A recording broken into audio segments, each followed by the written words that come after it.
Hello and welcome to another episode of the Neverstraightanswer podcast, the podcast that aims to cover a wide range of topics, from conspiracy theories to popular culture and news.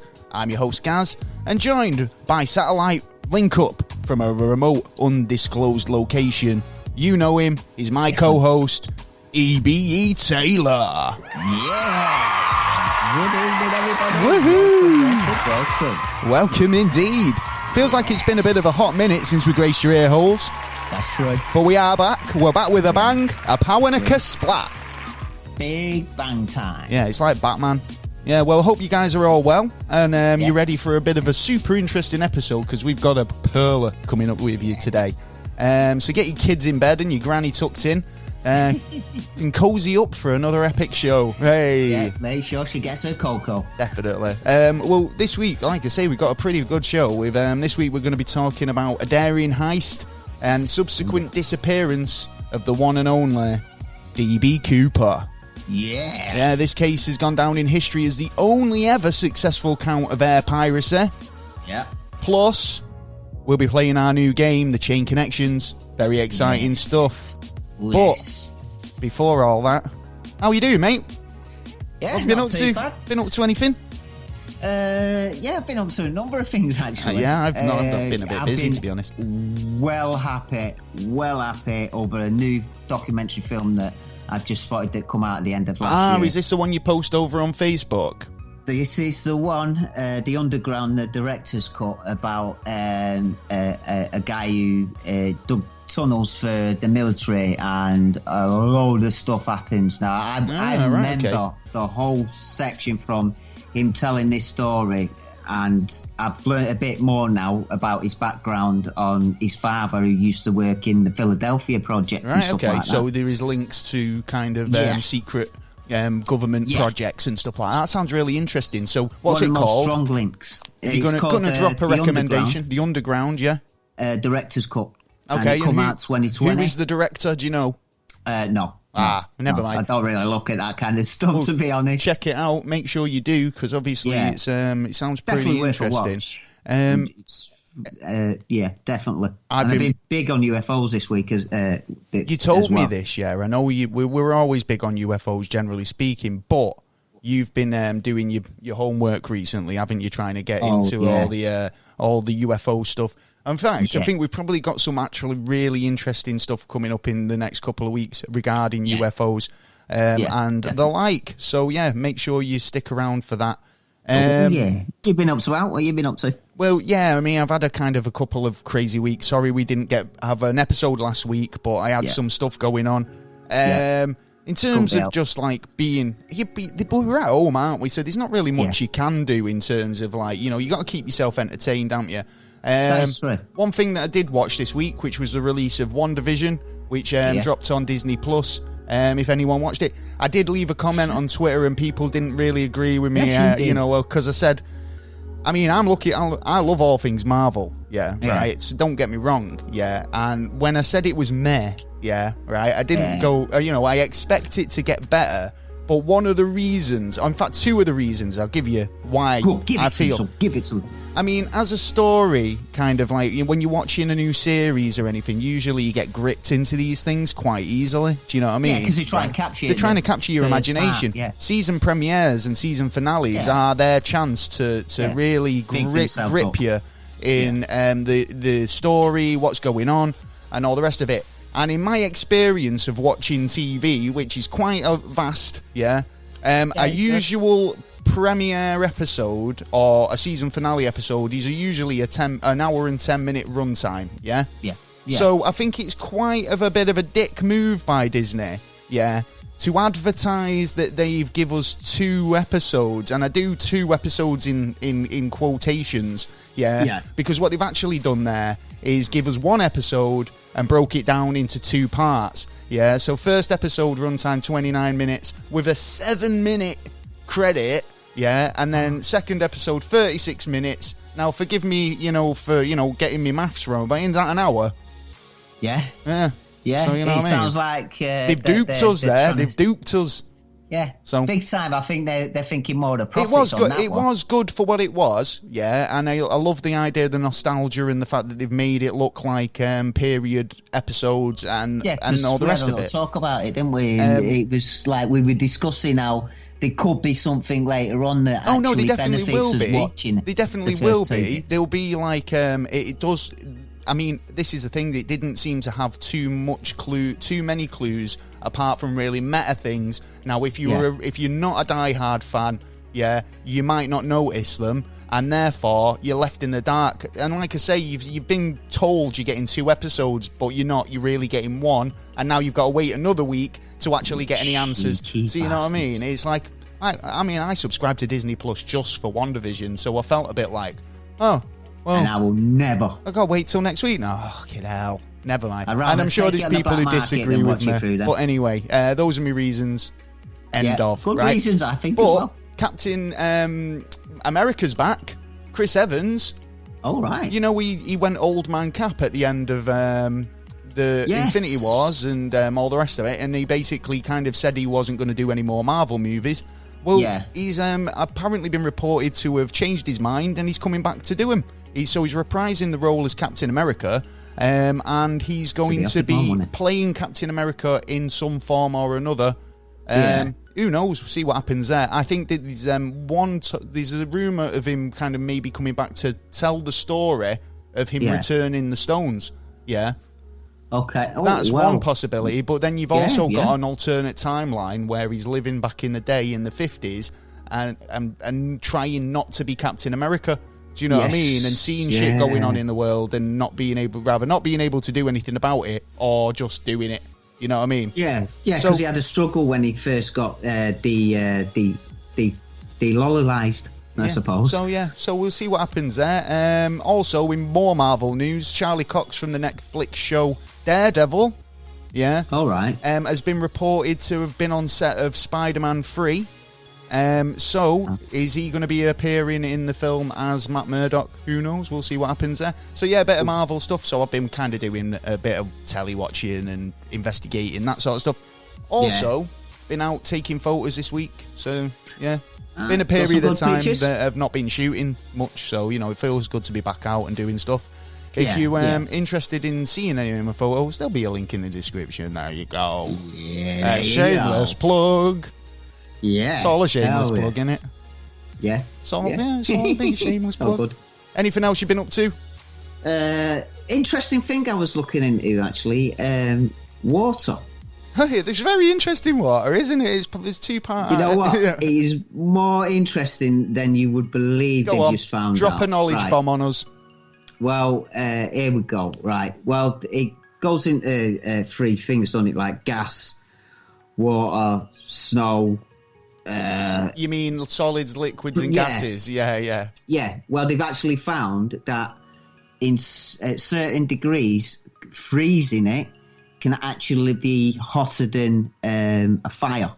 Right. And they found 20 different kinds of elements as it's going through its stages, which could change a lot of things, and that's just on the frozen. You would have thought by now they would have, reached the pinnacle of the knowledge on water.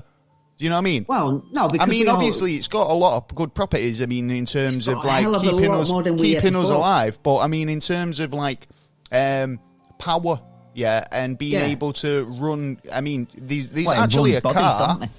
There's a car in existence that is powered on water. Yeah. And the petrol industries or whatever probably bought the patent and locked it away. Yeah. Because who needs that? Well, petrol companies, oil companies are going to be like, hell no. You can run it from the tap? Actually, go fuck yourself. You can find the patent and you can have a look at it and build it yourself. But there's been an issue. No, since the guy died, it actually turned out that his patent was right, but there is still something there that he did not state to actually fix it. So it can't be made until that one element has just been found again now. Right, okay. So he's took it to the grave, which is a real shame. Ooh. But there are plenty out there who are looking for it. We're talking about scientific breakthroughs. One thing I did see on YouTube this week, and it's something that I've pined over for so long. Okay. It's the hoverboard. Oh, right, okay. Right, well, making sure it hasn't got like 4 wheels instead of 2. Mate, honestly, this is a legit hoverboard. Yeah, it's been invented. Yeah, it works. Yeah, and it is magnets. It's all based on eddy currents and stuff like that. Yeah. See, that's better. That is a lot better. You know, again, you still do need a metal surface to kind of magnetize against, and those eddy currents warp the shit out of it. But it works. Yeah, and that's the first step in making that my childhood fantasies a reality. A true hoverboard, yeah. Not just call it a hoverboard, but it's like you gliding around on a Segway with no handle. Do you know what I mean? What the shit's that? The kids bought into it, though. I must admit, the kids did buy into adults. It. I mean, if the only thing that came of those was YouTube fails. Yeah. That's the only good thing that ever came from those things, and call them hoverboards is blasphemous. Yes, anyway, totally. I couldn't believe it when you first told me about the hoverboard, and it was like, that's not a hoverboard. Not a chance. It's a glidey thing. Anyway, we could waffle on all day, but we've got important business to attend to because it's time for our new segment, and it's very exciting because thank you for everybody who got involved and played at home last week. We had some very, very wrong answers. Thank you so much appreciated. A lot of people guessed monoliths. Yeah, and I can kind of see the logic behind that, but I think that was just a stab in the dark guess, right? Definitely. One person messaged us asking if it was the huge butt plug shaped Christmas tree that was in the news recently. Oh, no, I haven't seen that. But no cigar. Oh. But one person did crack it. One person did get it right. Well done. Harriet, done. Congratulations. Who guessed the connections. It was correct. And what was the answer, Taylor? It was a 33 metre, well, what could we say, fanny? In Brazil. Yeah, it was in the news, wasn't it? Yeah, it was a big vagina. Hill. Yeah. Well done, Harriet. You have claimed the award and won our Smart Ass of the Week award. You have, you smart ass.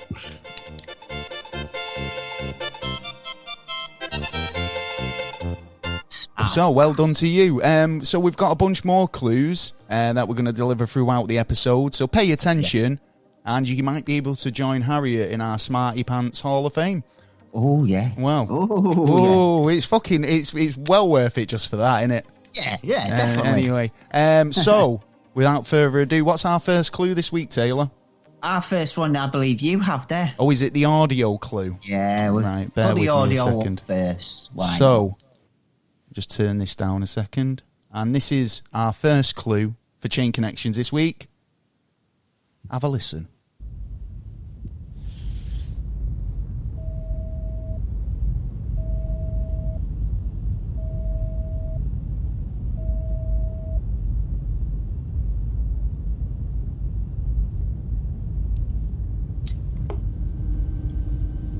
Someone got the Uber on. What's that? That's right. My 1990 pager has just gone off. Well, there you go.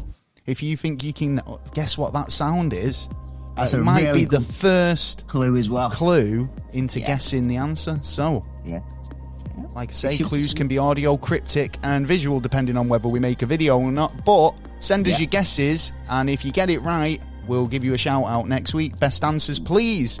Yes. So, well. Yes. This week's episode, we've got a bit of business here. Yeah. So this week's episode is in association with the Craft Gin Club. Yes. Gin, man, it's good for you. Do you know what I mean? What can you do? It's got no calories. So every month, the Craft Gin Club select one of the world's finest small batch gins and send a full-size bottle to their members, along with a range of gourmet treats and a copy of the club magazine. Nice. So we've got get info with it. Yeah, we've got a fab deal. Yeah, where you can get your first 2 boxes for 50% off. So just follow the link. Make sure you use the discount code, which is also in the description. And there you go. Woohoo! Yeah, get yourself some gin. You're doing nothing. You're sat at home. You might as well have a gin. Well, most people have been on dry January, aren't they? And do you know what I mean? It is coming to the end of January. Yeah. So there's going to be a lot of people out there who are going to be like, do you know what? February the 1st, mate, bottle of gin. Yeah. I've been on dry January. Yeah. And you could even save it for party times when we would be allowed to go back out. In the 2036. Well, there you go. Get over to the link in the description. Make sure you use the discount code, and you will get basically a box free. Definitely worth it, though. I'd say so. So, anyway. So, yeah, we were saying earlier we were going to be talking about DB Cooper this week, yeah? Yeah. So, let's not delay the good people at home, because it is a fucking amazing topic, yeah? Yeah. And it's been something that I read into a while back, yeah? And... yeah. It's been on the list of episodes to do, and I'm so glad it's here, because it's one of the most daring and truly remarkable cases. DB Cooper, as I mentioned earlier, DB Cooper was the only person in history to successfully pull off an act of air piracy. Yeah. And when I say successfully, I mean got away with it. Yeah, because there's been countless cases and even some copycats. Yeah, and I've got a few other copycats that we'll go into a bit later.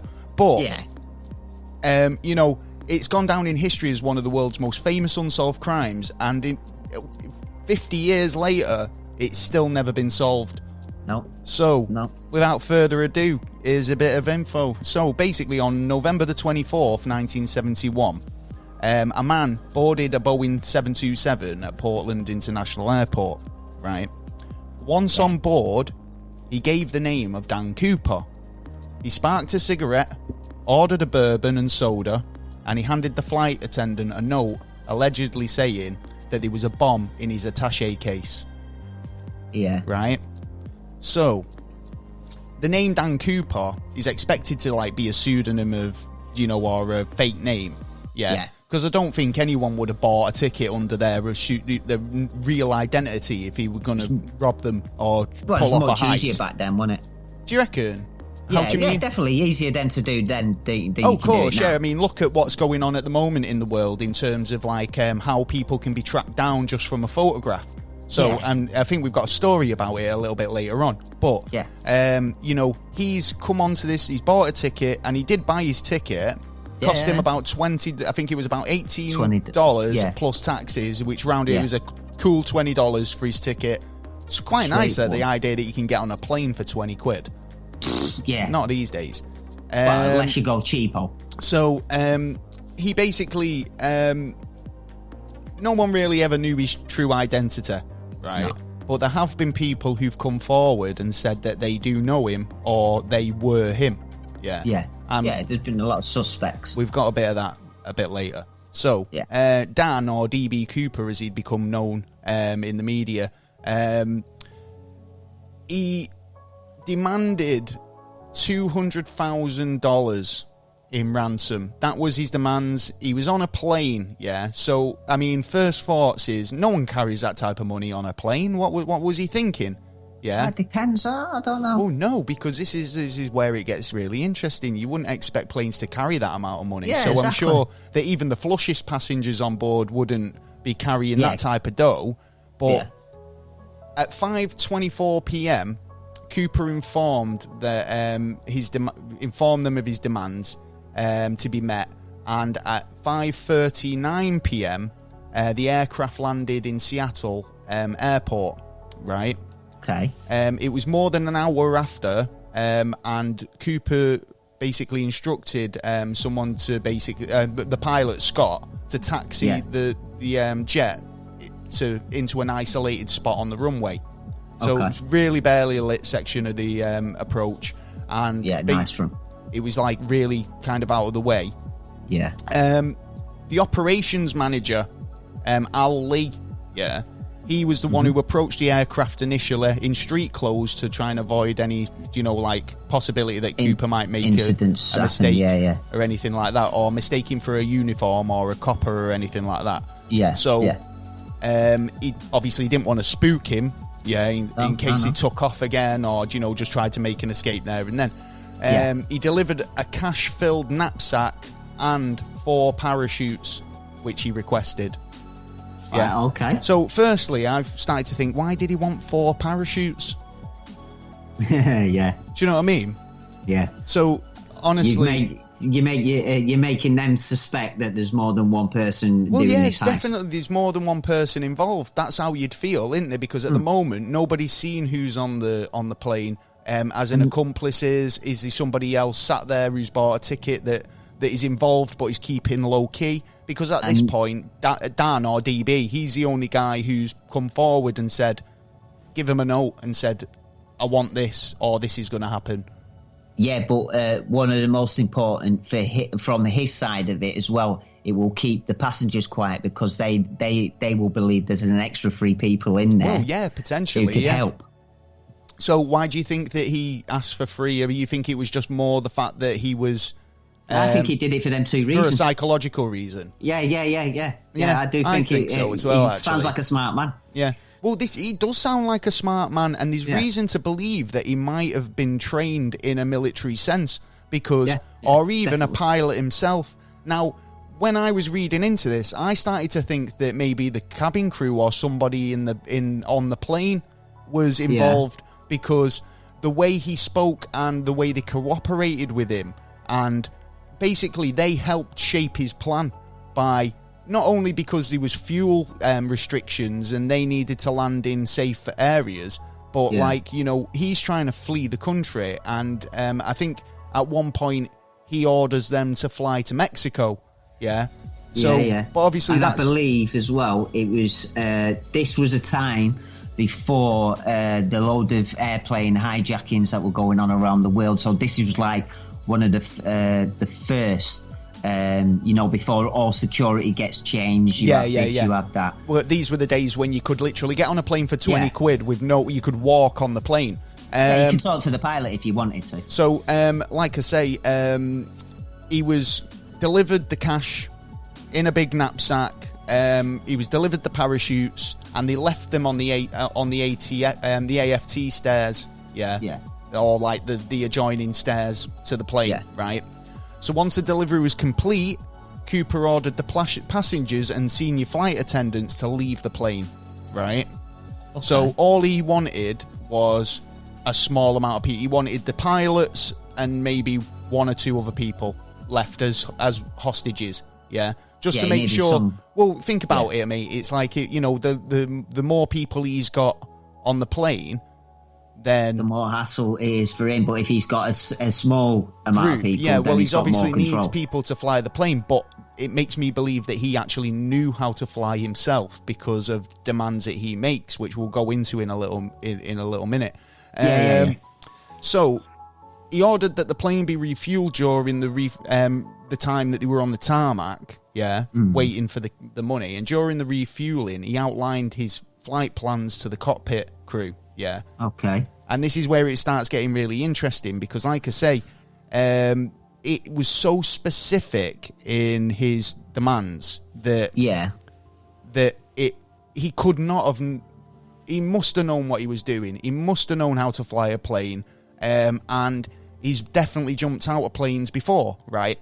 Yeah. He directed the crew to head on a southeasterly course towards Mexico City. At a minimum airspeed, as minimum airspeed as possible, without stalling the aircraft, right?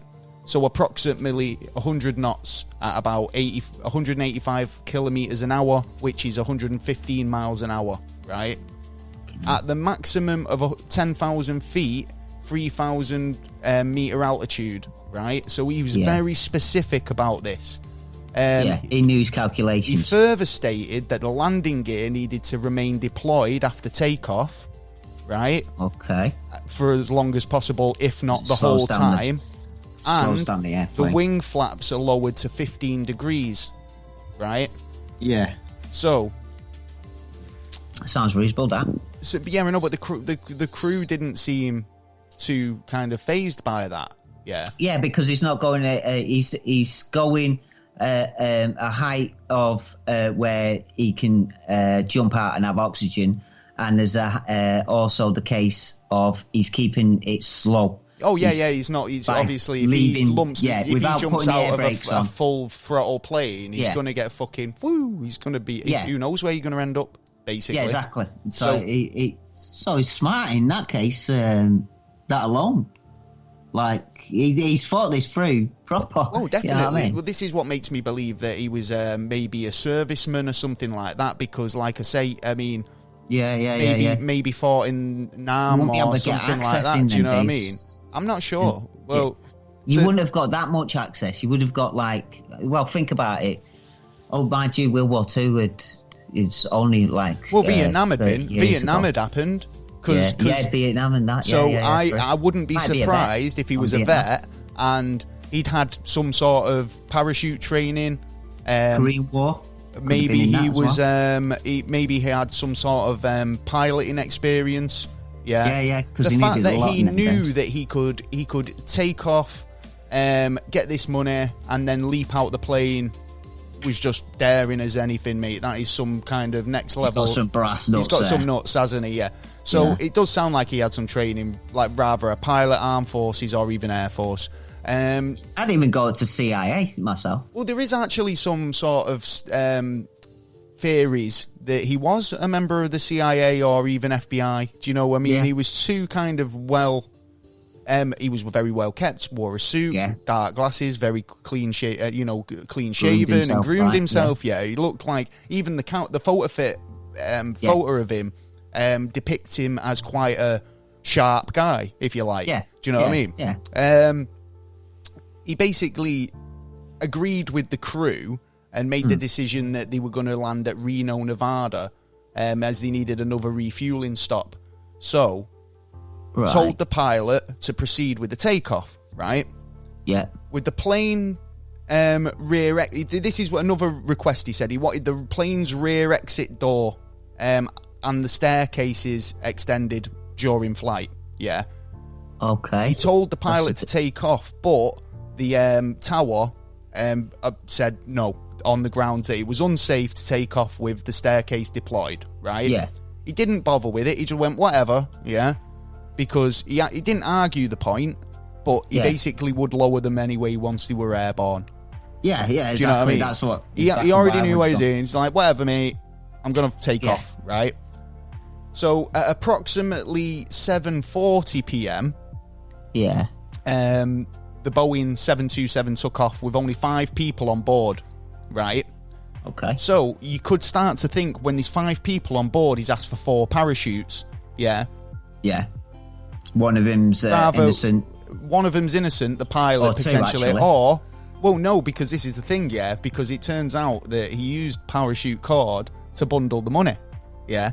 So thinking about it, he did actually use the parachutes, but more on a level where it was more to kind of the materials of the parachute exactly. Itself. So again, very clever man. Yeah. He psychologically made the authorities think that there was maybe more than one perpetrator. Yeah. He shut the passengers up, but then used because they might suspect that there's other people on board that could do him harm.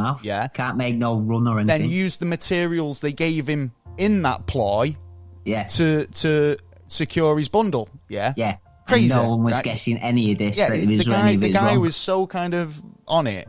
So they took off with only 5 people on board. There was Cooper, the pilot Scott, there was flight attendant Mucklow, co-pilot Ratazak, and flight engineer Harold E. Anderson. They were accompanied by 2 F-16 fighter aircraft, right, okay, which were scrambled from McCord Air Force Base, to follow them behind, right?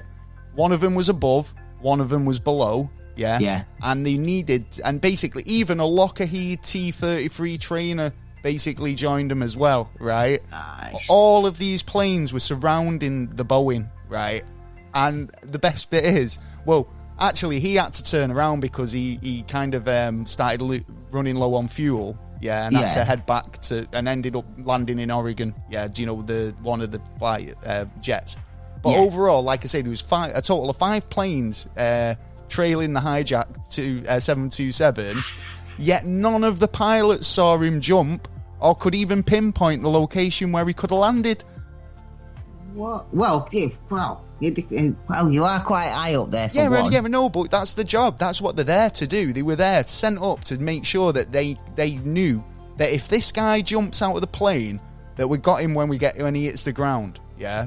Well, yeah. Well, yeah, no one saw anything. Jets are faster. I mean, at the end of the day, he must have had to fucking literally free fall for a long time. Now there is speculation from the FBI that he died on impact. They reckon that there was no way he could have got his parachute open, and he probably started tumbling as soon as he jumped out of the plane, and never deployed his parachute, just hit the ground, right? Or he deployed his parachute right at the last minute and got on his feet and legged it. So, well, if he's been so clever so far, you know what I mean? Oh, he's definitely got to have an escape plan, hasn't he? Yeah, really. And he must know what their next procedures. It seems like he knows their procedures as well. Well, after the takeoff, he basically, Cooper and Mucklow joined the rest of the crew in the cockpit and remained there with the door closed. As Mucklow was a lady, she basically complied. Yeah.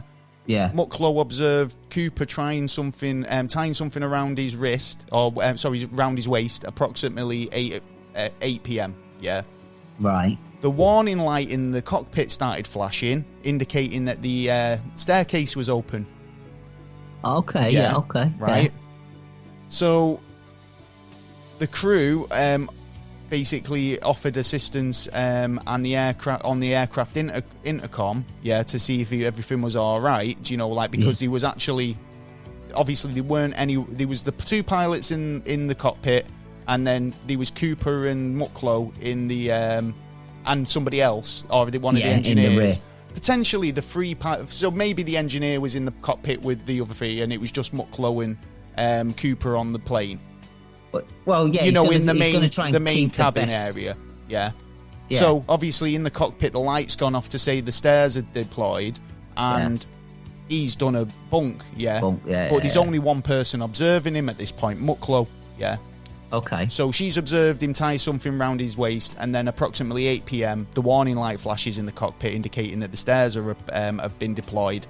They've gone, everything all right back there? Yeah, because obviously cabin pressure starts to change, doesn't it? Yeah, as well. Oh, yeah. Right. So I think that was one of his stipulations, actually, that he wanted the cabin depressurized. Do you know what I mean? He could only have done that. Well, he could only have done that as 10,000 feet. Well, no, he could have only done it if, like, he wanted them deployed from the start. He didn't want them to take off with the stairs deployed. Right? He wanted them down. So maybe that was why, because he needed the decompression. He didn't want to hurt anybody. But and that is a big risk, because if he did, because he must have thought that it was a bad idea for that to be at the rear and to have it open up as you're going to take off. He must have known. He's been clever. As far as we know, he's been clever enough to do all the right things. The crew soon noticed the change in the air pressure, and that indicated that basically the doors were open and that Cooper had jumped. Yeah. About 8:13 p.m, the aircraft's tail section suddenly went in an upward movement large enough to basically bring the plane back to level. Basically I'm not sure if that just did it. Must have what? I don't know. Well, like I say, there was the aircraft tail section sustained a sudden upward movement. So what would that have been? Well, if you think about it, it was large enough to require trim, the trimming to be forced off. Yeah, to bring no. I don't know. Because it sounds to me like the pressure from the engines and the wing cut, and you've opened up the rear. There's bound to be. Well, that'll probably be it then, won't it? Which will push it up. Yeah, I get it. Yeah, sorry. I mean, I'm sorry, but what I'm saying is is that another indication that the door's been open? Is that all that is? Yeah, fair enough. Well, yes. Because they have the control of the part, and it should give a big jolt, and then he's got to. I was going to say, because at first when I read that, I was thinking, is that like the door slamming shut, or like the stairs being redeployed in, and that's helped right the plane and get them back in a pressurized situation? But that's not the case, because at 10:15, an hour later, 2 hours later, the staircase was still deployed. And they landed the 727 at Reno Airport, and FBI agents, state troopers, sheriff's deputies, the Reno police, they all surrounded the jet. Yeah. Yet, obviously, Cooper wasn't on board. Nothing was there. Yeah. So he'd scarpered. He'd totally done one, mate. Like, so they've all... Imagine the scene, yeah. They're like, yes. Hey, we're going to get this guy. Yeah. Now, these were all marked bills for a start. Yeah. Now, that's true. There's only one case of this money ever showing up, and we'll go into it in a little minute. Yeah, right. You might have heard this. I was just looking at that. Was it? Yeah. So you might have heard about this one, and but it's really cool that some of the money did show up, right, in a really weird way, right. But obviously, going back to the plane, they've all surrounded the plane. They're not finding him. He's gone, Annie. Right.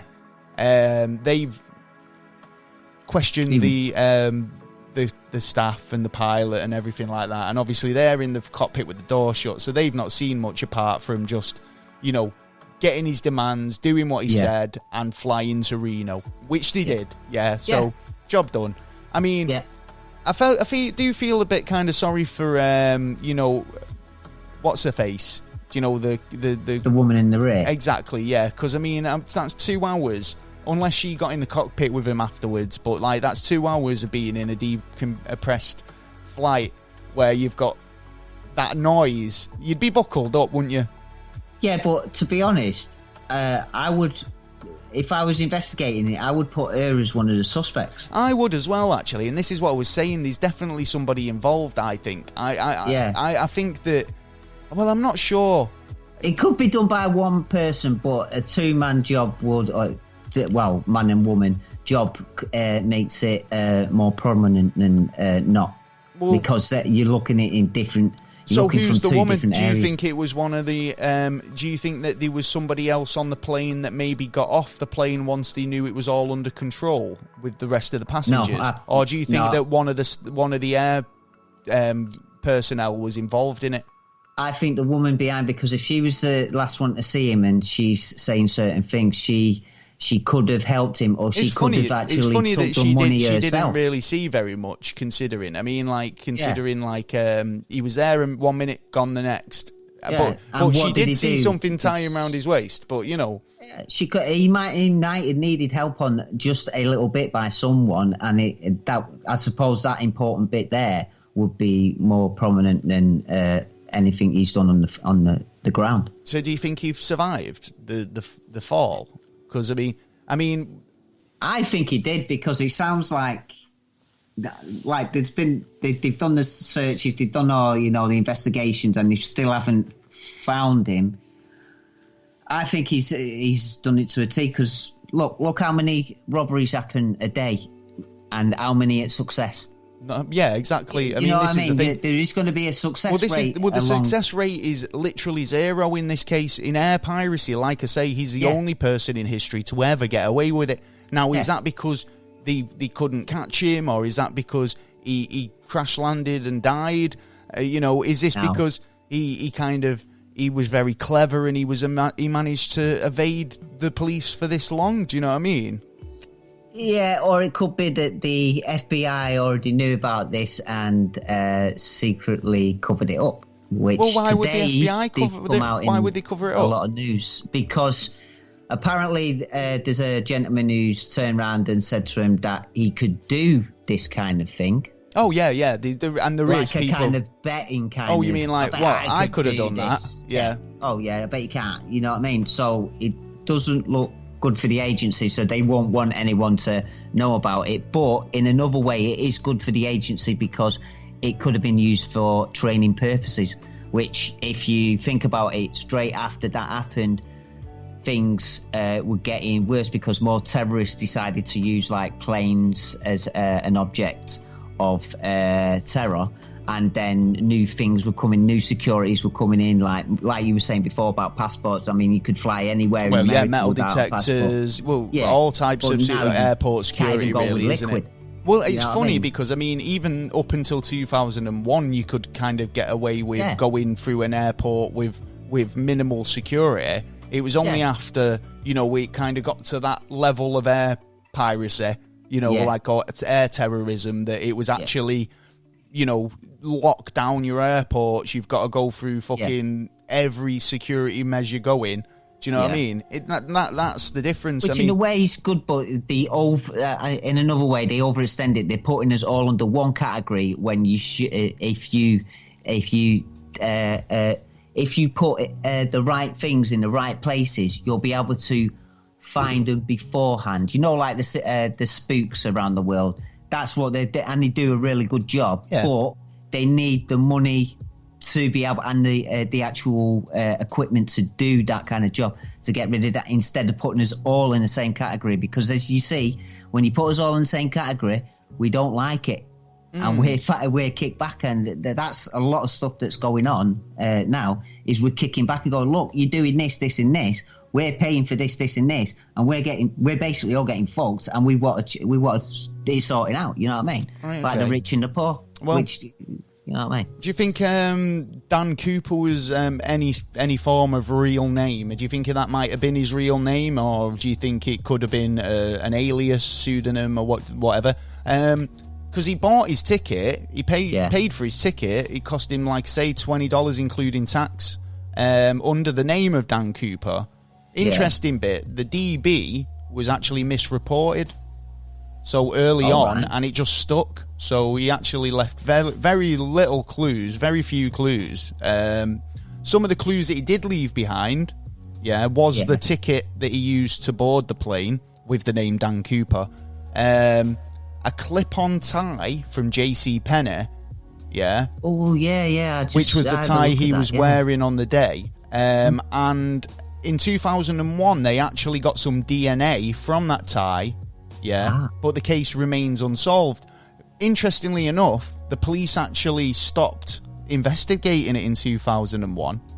So perhaps, and this is what leads me to believe that he was he passed away. It's kind of just gone down in a legend, because, or if he didn't and he did get away with it, maybe they had his DNA on file, and now they've realised, we do know who it is, but he's dead.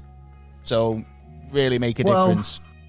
True. I mean, I've got something in front of me here about a warrant. A warrant was issued by the FBI in '78 for a guy on the suspect of being involved in being actually DB Cooper. Okay.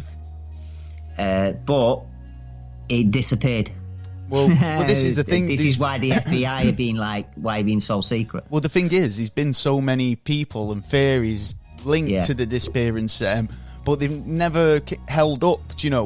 There's actually a guy who's called Richard Floyd McCoy, Jr., and they call him the real McCoy and potentially DB Cooper, right? Because obviously DB Cooper's daring escapades impressed a small number of copycat crimes, right? The most high profile was a man who basically went and copied him.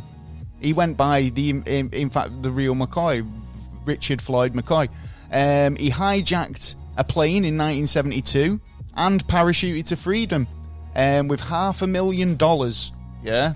Whoa. And in that day, that's a lot more than 200,000. I think the 200,000 is estimated to be worth about 1.5 million today. So $500,000, you're looking at at least 3-4 million today, right? Yeah. So the problem is he got away with it for a matter of 2 days, and then he was caught and arrested. Do you know what I mean? He's no DB Cooper.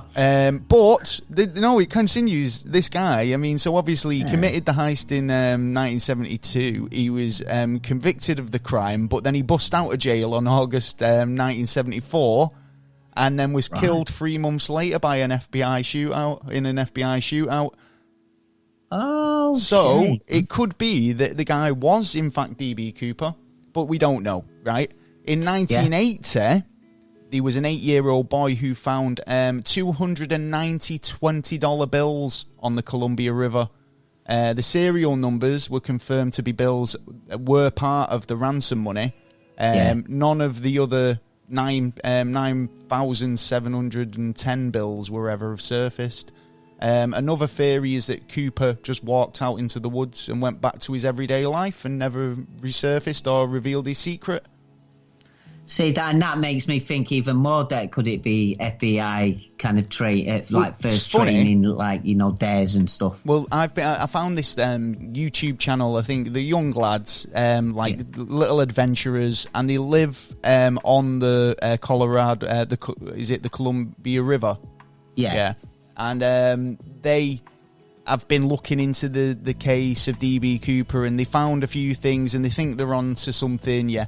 Now, they've got a neighbour called Al, and they reckon that he arrived in the area around about that time, that he had actually built his cabin there, and it's quite a nice cabin, when it's, he's been there for $200,000. Living in isolation. He's apparently retired at 30, which was around that age of the reported DB Cooper, and when the kids went over to him to ask and legitimately, they went over and just asked, we're doing a bit of research on DB Cooper.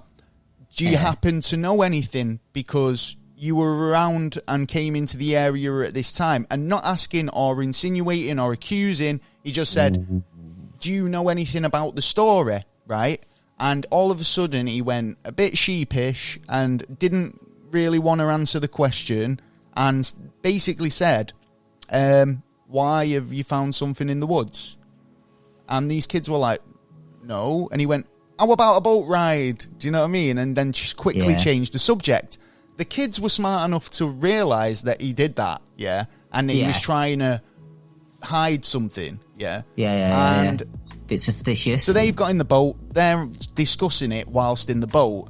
Next minute, Al has got in his Jeep and he started driving off up into the woods, and even that they found suspicious, because now I don't know if this is all legit, but it was quite interesting that you don't know who these.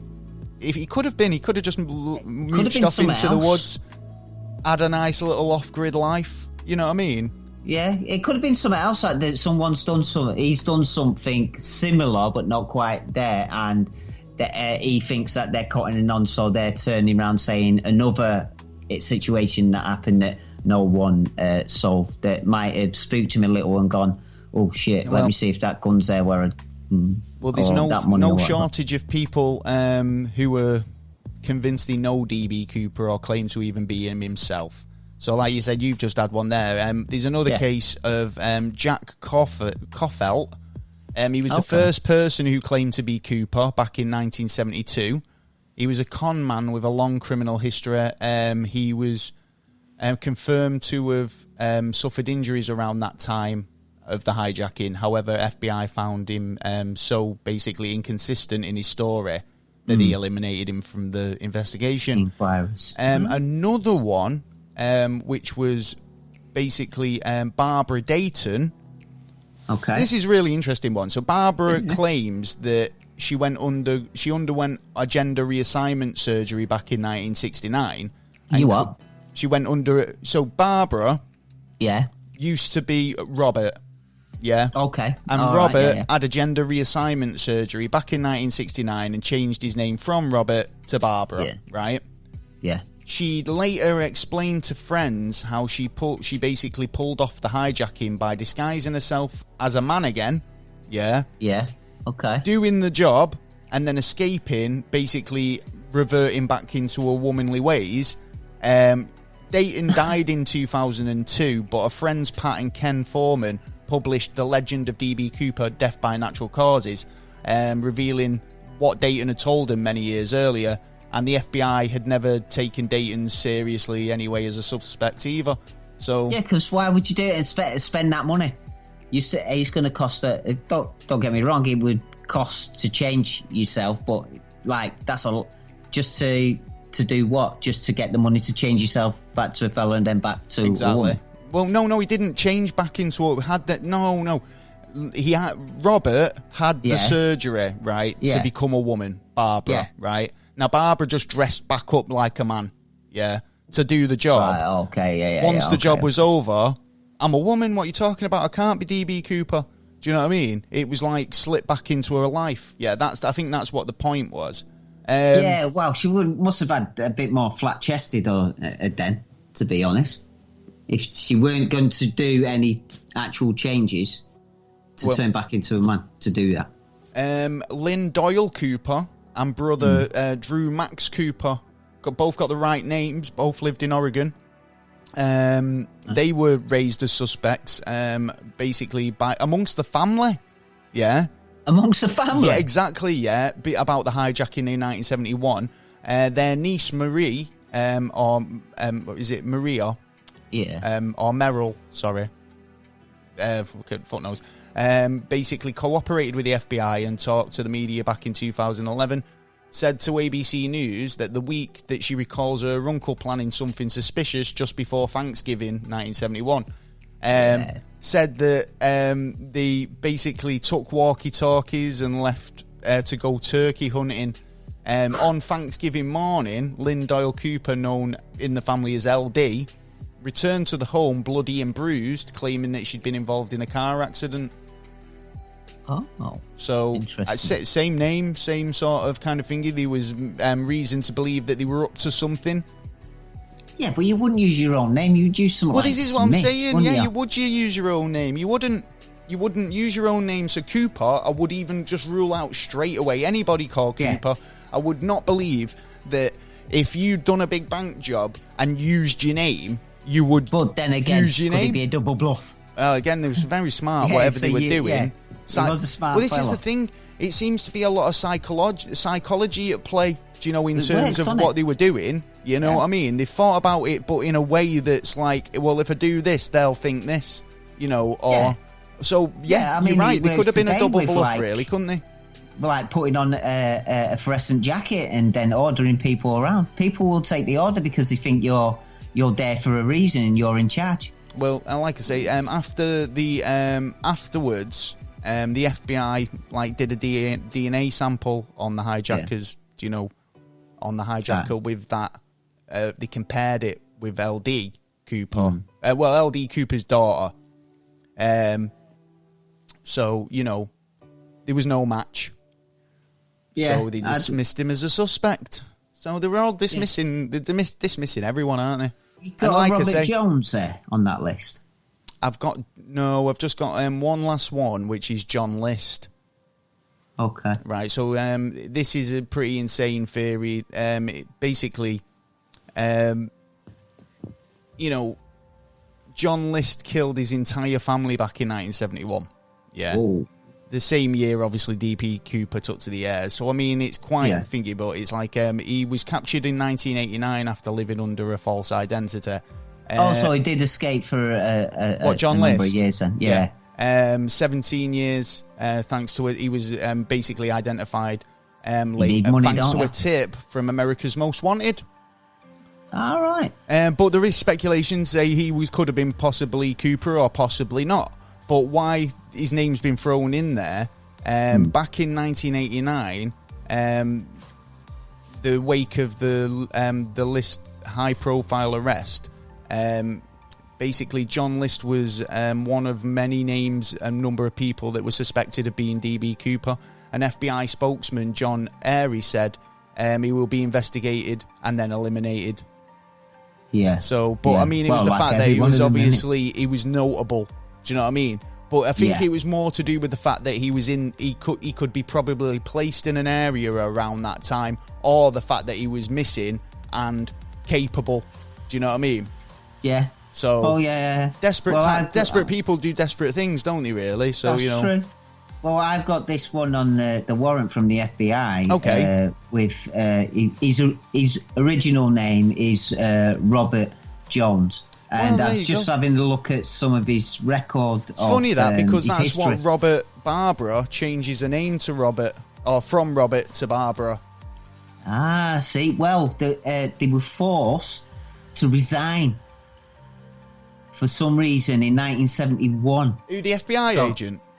No, this supposed Robert, had a military career and was forced to resign in June 1971. Why did he have to resign? So that gives an indication of like reason. It can give reason why he's done it. I believe that this guy, whoever he was rather ex-marine, ex-fucking army, ex-something, ex-serviceman. An ex-soldier. Yeah, an ex-soldier.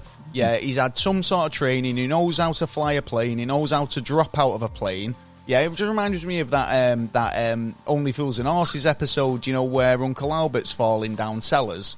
Yeah. And he says, did he ever drive I always used to do it when we were a bit skint because I was trained how to fall properly. Do you know what I mean? So he'd fall down cellars, and then get a payout, compensation, because he knew how to roll and land properly without hurting himself, right? Yeah. It's like... They take these, you know, you've come out of the service and the only skills you know are the ones you've just been taught in the army, or in the services. So, of course, they're going to go and try and utilise that, you know, those fucking SAS tactics to try and better the lives. Yeah, you're going to use it to if you haven't done something through the wars that you've been battling in and put something aside, you know, bit of, you know, a gold bar from fucking Hitler's bank gold, account or something. Nazi gold. Then, so then it's like, you know, but it's an interesting topic. It's interesting they haven't actually found. They think they've identified several suspects, but there's still never been enough evidence to turn around and go, bang, you got it. Right, got you. Well, Ralph Himmelbash, who's now a retired FBI agent who was investigating the hijack, believes Cooper's dead. He believes he died. I think he's dead. He now lives in Portland and said that basically Cooper has he would have just probably tumbled out of the plane and probably died. Had a life, pissed up, you know, he's got his birds, his drugs, his alcohol, his, you know, place, did whatever he wanted to do and then silently went off. Yeah, well, he went was off also, his way, I suppose. Apparently as well, that List guy, the guy who was a serial killer, killed his entire family, apparently he spent the last $200,000 that was in his mother's savings account shortly before he killed him. So he didn't need the $200,000. So he'd be one of the suspects taken off. Well, because he reckons that he received $2,000 from parachuting from a plane near. Do you know what I mean? So yeah. Okay. Well, no, that's what he's done. Well, you know, that's what Cooper did, isn't it? That's what he's saying. It's like he's saying he did have $200,000. He's been spotted spending the money. He's got these accounts of him spending the money. He's saying that I spent it. It was in my mum's savings account. I spent the last of her dough. How do you know? So there was no evidence that it was in the savings account. Who knows? You know what I mean? Only the FBI probably know that. Do you know what I mean? But obviously Cooper got his dough and, you know, parachuting out of a plane. So, you know, it's like if he did have... It's a bit coincidental that he happened to have the money. He happened to have the right amount of money.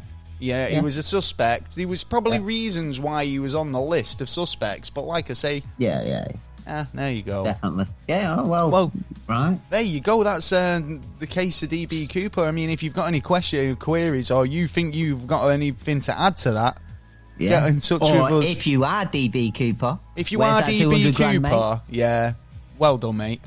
Yeah, you did a cracker. You beat the system. Yeah, you beat the system, you beat the system. Well, this is it. You can't fault the guy for winning, can you? At the end of the day. To be honest, no, you can't. Well, he didn't hurt anybody and he got away with it.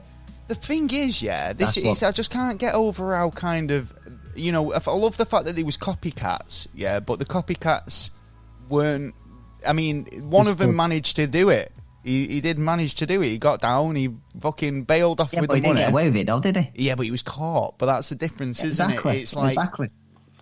But DB Cooper could have been caught. I think it's just circumstantial. I think what happened, right?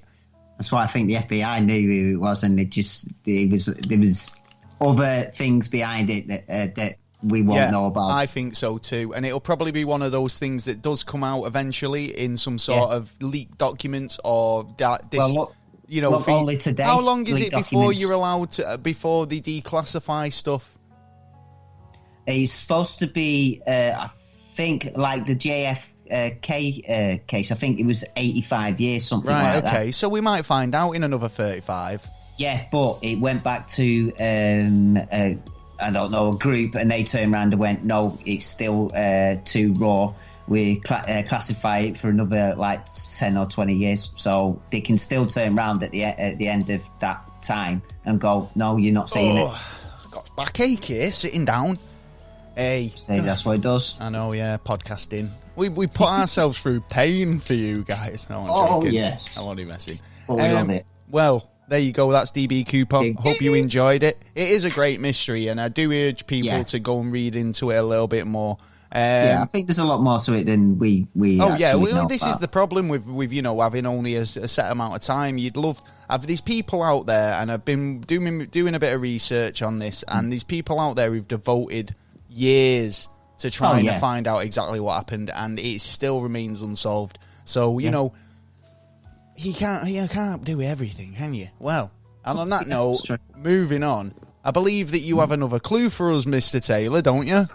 Oh, I do, yes. I very if you're paying attention, clue number 2 in our chain connections game is... It does not fly, but it does... Go on. Think of the word. It does fall. sink. It sinks. Fall. Yeah, it does fall. So say that again. Give us it again. It does not fly. Right. But it does fall. It doesn't fly, but it falls. Yeah. Okay. It doesn't fly, but it falls. Well, if you think you know what the answer is, you've had 2 clues. You've got one more. See if you can get the answer. Well, I know we've got the news coming up, so I think we should move on, shouldn't we? Shall we move on to the news? I think so. All right, wicked. It's a news! Hey! We've scoured the winter web to find... It is winter, isn't it? Winter web. To find the fucking craziest and, bogusy news out there. There's loads of it. There's loads of shit going on at the minute. Mate, loads. Absolutely. No, but there's a lot of good stuff. Yeah, right. There's a lot of funny stuff. So. I found some of the bizarrest news stories going, and some of them are just funny. Yeah, right. Some of them, I don't know who comes up with these things, right? You know, it's been the test match, Australia versus India. Oh, yeah, I heard about this. Yeah, it was Gabba. Right. Yeah. So basically, I don't know who came up with this, and I think they call themselves the Troopers, don't they? Or is that what the team, the Aussie Troopers or something, the Gabba Troopers? That must be why. But crowds were entertained because everyone showed up dressed like stormtroopers in shorts. I can't picture it myself in shorts. That's Queensland for you, mate. That's what you get. Oh yeah, nice weather at the minute. Even though it was, the second test, so it's been rained off and everything, but they all came out in high spirits, dressed up like stormtroopers. But there was one Darth Vader. Oh, you had to have a Darth Vader. Yeah, I know, but who gets to choose who's Darth Vader? The one who deals all the other equipment out to the other Fair stuff. dues, actually, yeah. Well, there was one guy. There was actually a guy dressed up like Yoda as well in the crowd. Joking. Yeah, but it was obviously. Do you know what? A cricket match when it's a sight to behold. I'm surprised he didn't bring a baby and dress up as Baby Yoda. I posted it on Twitter because it was just one of the greatest photos I've seen this year, and I loved it. Yeah, so well done, you guys. Fucking absolute legends. Any news? That's pretty much it. Yeah, just thought it was cool for a test match. You can't argue. That's just bringing the fucking smile to my face. Another smile to my face Twitter brought me this week was when I went onto Donald Trump's page and clicked friends, and it says Donald Trump doesn't have any friends. Oh, bless him. But he's also gaining as well. Let's not go down that road. Any news you want to talk about this week? well, we're on that. We might as well on that road then on this Wednesday coming up. Oh, yeah. Well, yeah, that's fair enough. Do you think anything's going to happen? Well, apart from Biden being sworn in as the new president of the United States, I hope not. I urge everybody, regardless of what side you're on, to not instigate, not go out causing trouble, leave your fucking weapons and guns at home, in the cupboards, and don't go causing shit. Politically, man. Yeah. Don't need all this. At the end of the day, too much tension. If this hasn't taught you anything, this week, or last couple of weeks, then, I think you've got to think twice, about going out there, because I've got a story here. Selfie snappers, snapping rioters leave the FBI over 140,000 images to go through, and they have gone through a lot of them and made shit tons of arrests, right? Yeah. There was even an Olympic gold medalist. No, seriously, at the fucking riots. Yeah, he got spotted there. There was pictures of Chuck Norris at the fucking riots. It wasn't Chuck Norris. It wasn't Chuck Norris. Yeah, it was a lookalike, and people were taking selfies with a lookalike of Chuck Norris, and it wasn't him. Yeah. Where is Chuck? That's Chuck's old man. Chuck's an old man. Yeah, he's at home chilling, isolating like he should be. He's training for the new whatever's coming. Fucking Chuck. Listen, Chuck Norris had fucking. Do you know what? If coronavirus tried to get Chuck Norris, he'd fucking infect the coronavirus. With Chuck Norris. Man. He'd bring in the Delta Force. Anyway. So think twice. Don't kick off. Don't go out there looking for trouble, because even if you think that way and you believe it, then we can still got other avenues to go through. Still don't want to end up in prison. So just leave it alone. Yeah, because that's all that's really going to happen now, because they've got the army out. They've doubled the guard. They've made sure that they've gone to extreme plans in case anything kicks up, and on capital cities.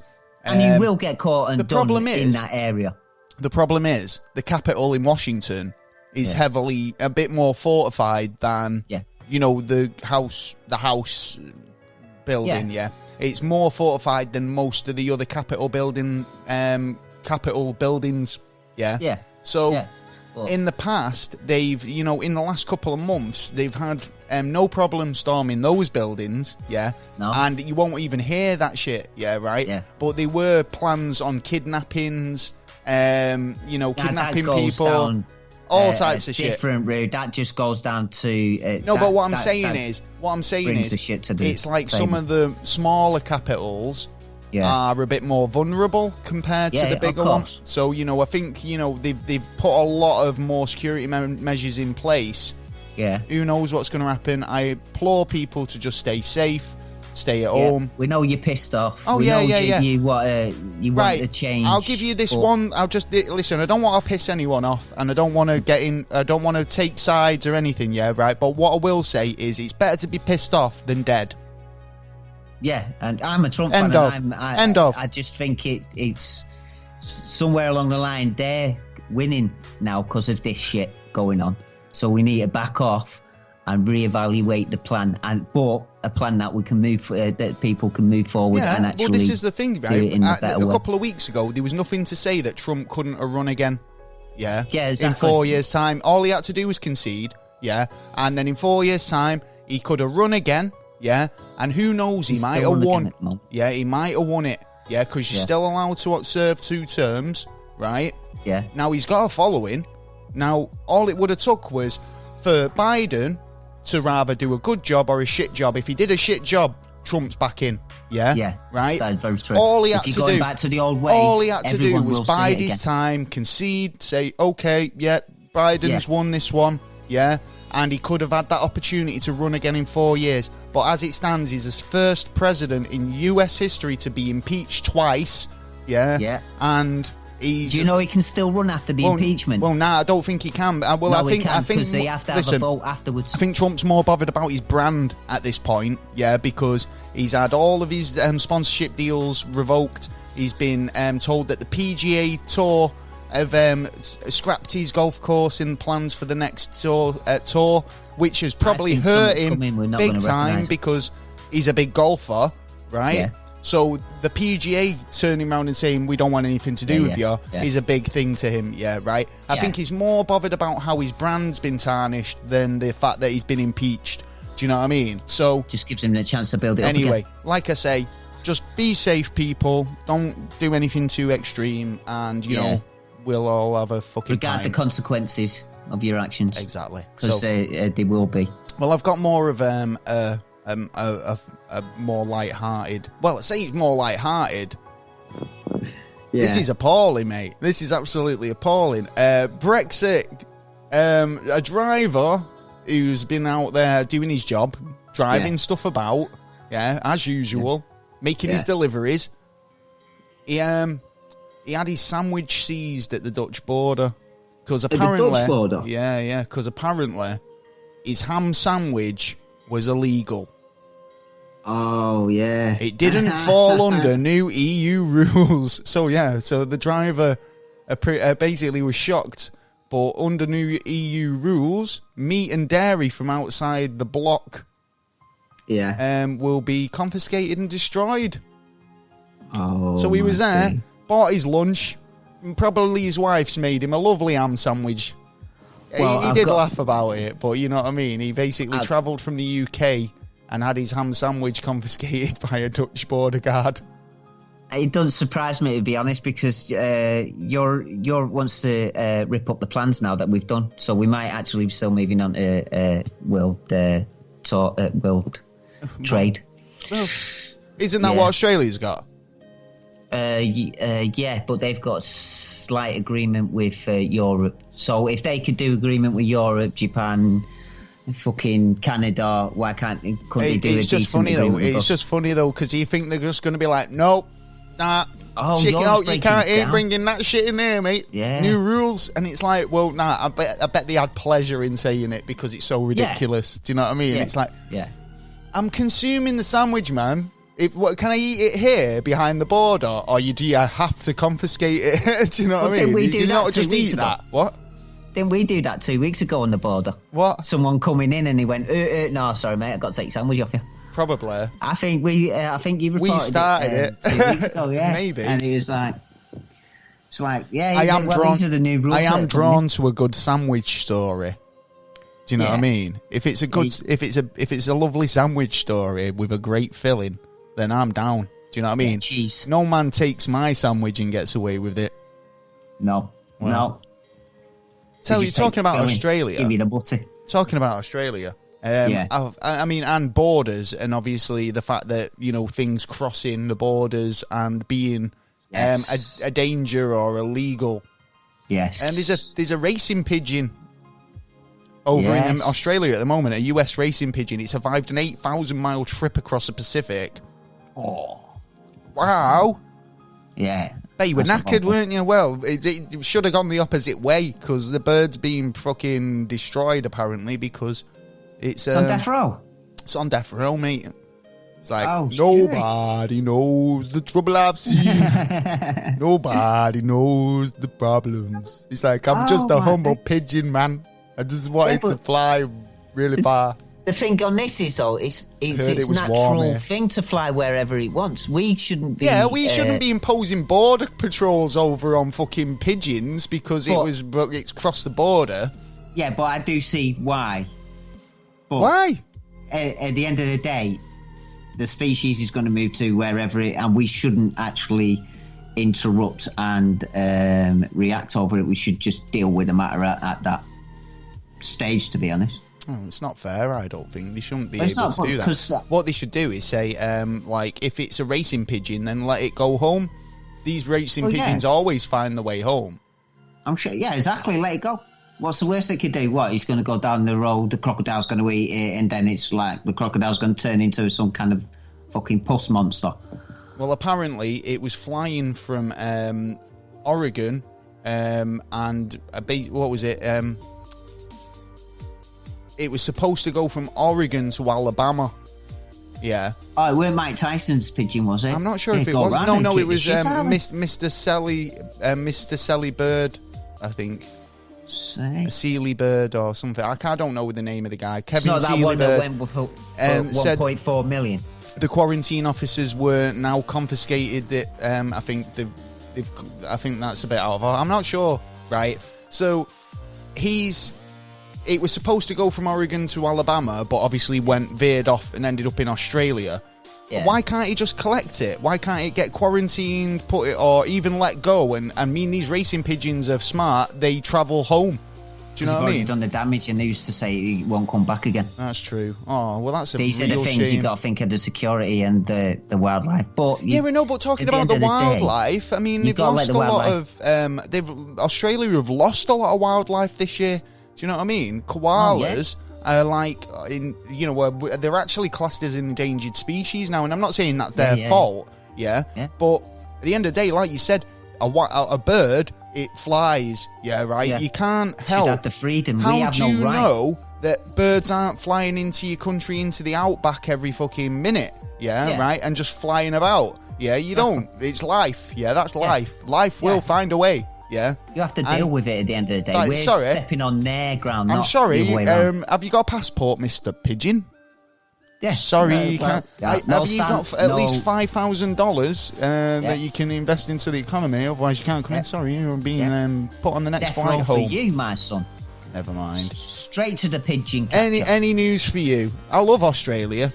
I do. You know what? At the moment, the news that's coming out of Australia is just bang on. It's the best place for news at the moment. Well, Australia, in my opinion, it's a beautiful country. It's so honest. They're so I love that. That is great. They are being honest, and I'm talking about the media as well. Yeah, totally. I love that you said that. And I mean, even just like the people are just lovely people. I mean, I've been watching the How Ridiculous Boys on YouTube. Okay. Bunch of lads who are just really wholesome and nice guys. Do you know what I mean? Yeah. Family friendly. I went to move over there one time. Good lads. Anyway. In fact, didn't we? We do. In fact, we thank you, Australia, because we actually last year we did see a lot of growth in our podcast, in our humble little podcast over in with our Australian cousins. We love it like we love you. Thank you so much. We love you lots. Thank you. Any stories that you want to talk about, sir? A dodgy one again. Another dodgy one. Well, is this about Prince Andrew? Yes. Yes. If no one's seen or heard, Prince Andrew's asked online trollers to help him to discredit the allegations.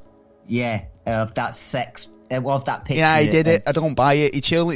I've seen photos of him and Trump with Epstein. Yeah. I've seen them. All Virginia at Roberts, that picture. They were all at it. But there is actually a model who's come forward and said something like, that's fake, blah, and blah. And how much did Prince Andrew pay her? Yeah, exactly. And how kindly. Yeah. But so he's trying to worm his way out of whatever he's Of course he is. Of course he is. He does. I mean, listen, right? The noose is tightening around so many people at the moment, in terms of like people who thought they were untouchable and they're not, right? Not naming any names, but there are people who will get their just desserts. Mark my words. Trust me. Oh, definitely. Anyway, go on. And let's go on to the richest man in the world is now Elon Musk. Yeah. Hey.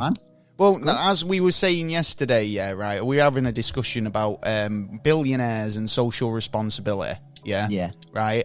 I think Elon Musk's one of those guys, he's come from nothing, as I understand it, he was, he was a very poor boy from a poor family, you know what I mean? If you want to go Queen lyrics, but, He invested. He was a smart guy. He created PayPal. He created companies, sold companies, made new companies, and he's made wise decisions. And I think when you get to a point where you've got more money than fucking you need, it's, well, what can I do? And what can I do? What will fulfill my childhood fantasies and fulfill all my ambitions in life, but also help give back, as well. help humanity and give back to the fucking planet Yeah, he didn't have to do these projects. No, he didn't. Not at all. No, he didn't have to build SpaceX up or try and colonise Mars or do any of this. He could have just kicked back like most of these fucking billionaires and done nothing. Do you know how much his net worth is? Now, net worth is including all properties and holdings, isn't it? So it's not physical currency. But go on, I'm going to say what you're worth. Right, so I asked you this yesterday, but I mean, when you see these rich lists and it says, Elon Musk is the richest man in the world, is he really? Yeah. No, it's just the price of these assets. No. Forget that. Forget the assets and everything. Include all of his assets, right? Okay. But we're seeing a rich list, usually in Forbes or something like that. I know where you're coming from now. I think there's a tier above this rich list that doesn't get mentioned. I mean, are these rich? It's the richest regular person, isn't it? I would bet my left nutsack on it. Yeah, that there's a higher tier of rich people that 1%, like we talk that you hear about, the 1%. Your Rockefellers, your who else? They're worth 15 trillion alone. You know what I mean? Who else? The Rothschilds. Rothschilds, these type of families, they've definitely got a lot more than Elon Musk, surely. Yeah. Well, Elon Musk is worth 188.5 billion, and the nearest competitor to him is Jeff Zucker, the one who owns Amazon. Jeff Zucker? Yeah. Maybe. I don't know. Zuckerberg's Facebook, innit? Zuckerberg. Yeah. He's worth 1.5 billion. Okay, so what about people like Windows guy, fucking Microsoft? Yeah, and what happened? Was he? He was worth 97. No, actually, it'd have to be a bit more than that because I seen something the other day. I think he's worth something like 120 billion. Okay, something like that. But I'd like to say, where's the old rich man who was on the list? Mexican guy, I believe, was richest, and I haven't seen where he's on the list yet. You see, this is it. I think there is a tier above. There must be. I mean, definitely, in terms of like businessmen, because I mean, obviously, but this is the point I'm trying to make. It's like I think we hear about your people like Richard Branson and people who have come from nothing and gained a load of wealth and made a success of themselves. And they do their own stupid little projects like hot air ballooning around the earth or trying to fly a fucking Tesla into space and have a bit of fun with it, but have a social responsibility with it as well. So, do you know what I mean? In terms of someone to look up to. Yeah. So, exactly. It's someone to look up to and kind of also putting back into society, isn't it? Yeah. I mean, companies should put back. Companies have got to have the moral high ground. Exactly. And actually, now the problem with that is large percentage of they get tax breaks, so it's beneficial for them to put into charitable organisations a lot of the time. So that doesn't count in my book. Right. You can't say you do charitable work when you just do that. Now, my opinion is, most of them forget about it. A businessman who's got a social conscience, right? In my opinion, for example, say you've got two businesses. One of the companies, they're both very similar companies, very similar staffing, very similar situation, right? And they hit hard times, coronavirus or whatever. Yeah, you've got one company that says, "Oh, the company's facing difficulties. We're going to have to let 20 staff go." Yeah. And then you get the other employer who says the company's facing difficulties. We'll cut back on other aspects of the business because I don't want to fuck up people's family life and fuck up people's lives by letting 20 people go. Do you know what I mean? That's more the social responsible management style, whereas that's I'm trying to save my own skin. Do you know what I mean? I'm a business. Yeah. That's think the difference. Manchester's got one of the I hate to say this, I fucking do hate to say this now, but I think Manchester's got one of the best ideas on that platform, and I think it was Manchester City, because Manchester City built bought the stadium, but didn't just concentrate on because they bought it from the council, didn't they? Yeah, they've built up the area. I mean, put a lot of money into the place. Investment into the area, and that's really cool. And I think obviously, well, again, they're obviously. And I'm a Man United fan, is Ashford a Man City player? Rashford? No, is he United? Is he a Man U player? United striker. Sorry, I do apologise. I'm not a football fan, but what I'm saying, what I assumed was he was, right? And I was about to say, well, obviously that's filtering down to the players as well. That's sort of ethical. Yeah, but don't get me wrong. I just think that's just Manchester. That's just Manchester all over. What can you say? In the last 20 years, I'd say Man City is. As a company, have proven, they're willing to invest in the area and quite proportion. You know what I mean? So exactly. It's a good business opportunity because the money will come back in droves through it, and it's proven it, and they've done the right thing for their club. Fair enough. Yeah. Well, I found this story about coronavirus. Yeah, right. Ooh. And I was amazed. Corona, what's that? Seriously, this is amazing, right? Yeah. So, 3 samples have been sent in to be tested because apparently ice cream in northern eastern China has tested positive. That's ice cream. Nuts. What the fuck? Do you know what I mean? You know what that tells me as well? That tells me that it's not necessarily the ice cream. It's the hygiene. Well, maybe it's the people who are. It could be the person scooping your cone in it. Do you know what I mean? I think it's a combination of poor hygiene and cold storage temperatures or something. Do you know what I mean? Like they're not looking after the. Free ice cream samples: strawberry, chocolate, and another one. Is it Taro? Tested positive of traces of corona after they were submitted for food inspection in northeastern China. You see, they've gone out there now, haven't they? The WHO. They've gone out. They've sent out agents, basically, right? And I mean, I hate to say this, but these go on about how China's been really transparent in the whole thing, right? They're blocking roads. Journalists can't get into the town where it originated because they're basically stopping them from entering the villages or entering the town. They've got border patrols. Yeah, they've got border patrols on every road, basically. So anytime a journalist tries to enter the area to try and assess what the fuck happened, right, they can't. So now apparently you've got some scientists who've all descended on fucking Wuhan, right? Yeah. And they're inspecting everything. They're inspecting the market, the wet market where it was supposed to have originated. They're getting into it all. The only place they're not allowed in is the facility where it's being stored, and they will not let them in. Yeah, so there is stuff there.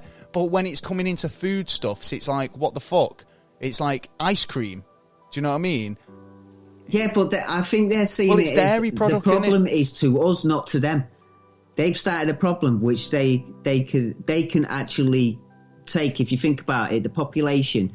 You wipe out, let's say, the same amount as if you did in the West.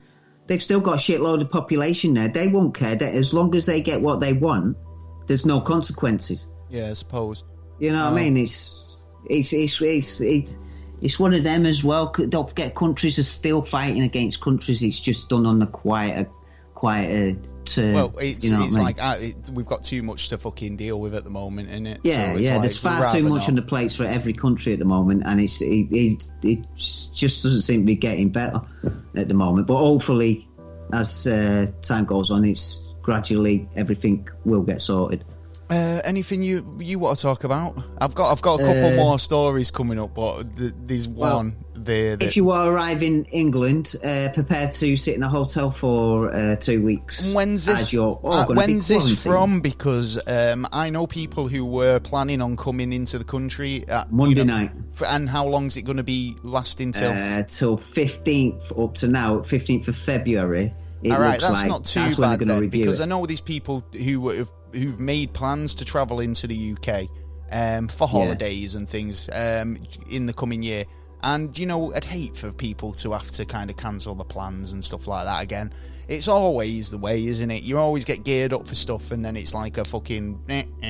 Sorry. Yeah, but there's a lot of talk about we needed to do this from the start, and it's no good opening up, like letting people work, letting kids go to school, letting people come in and out of the country. Oh, of course, yeah. Well, we're not getting anywhere, are we? Yeah, we're just opening it up for, right, but this should have been done. It's going to spread around. This should have been done fucking at the start. They should have just went, no, closed up.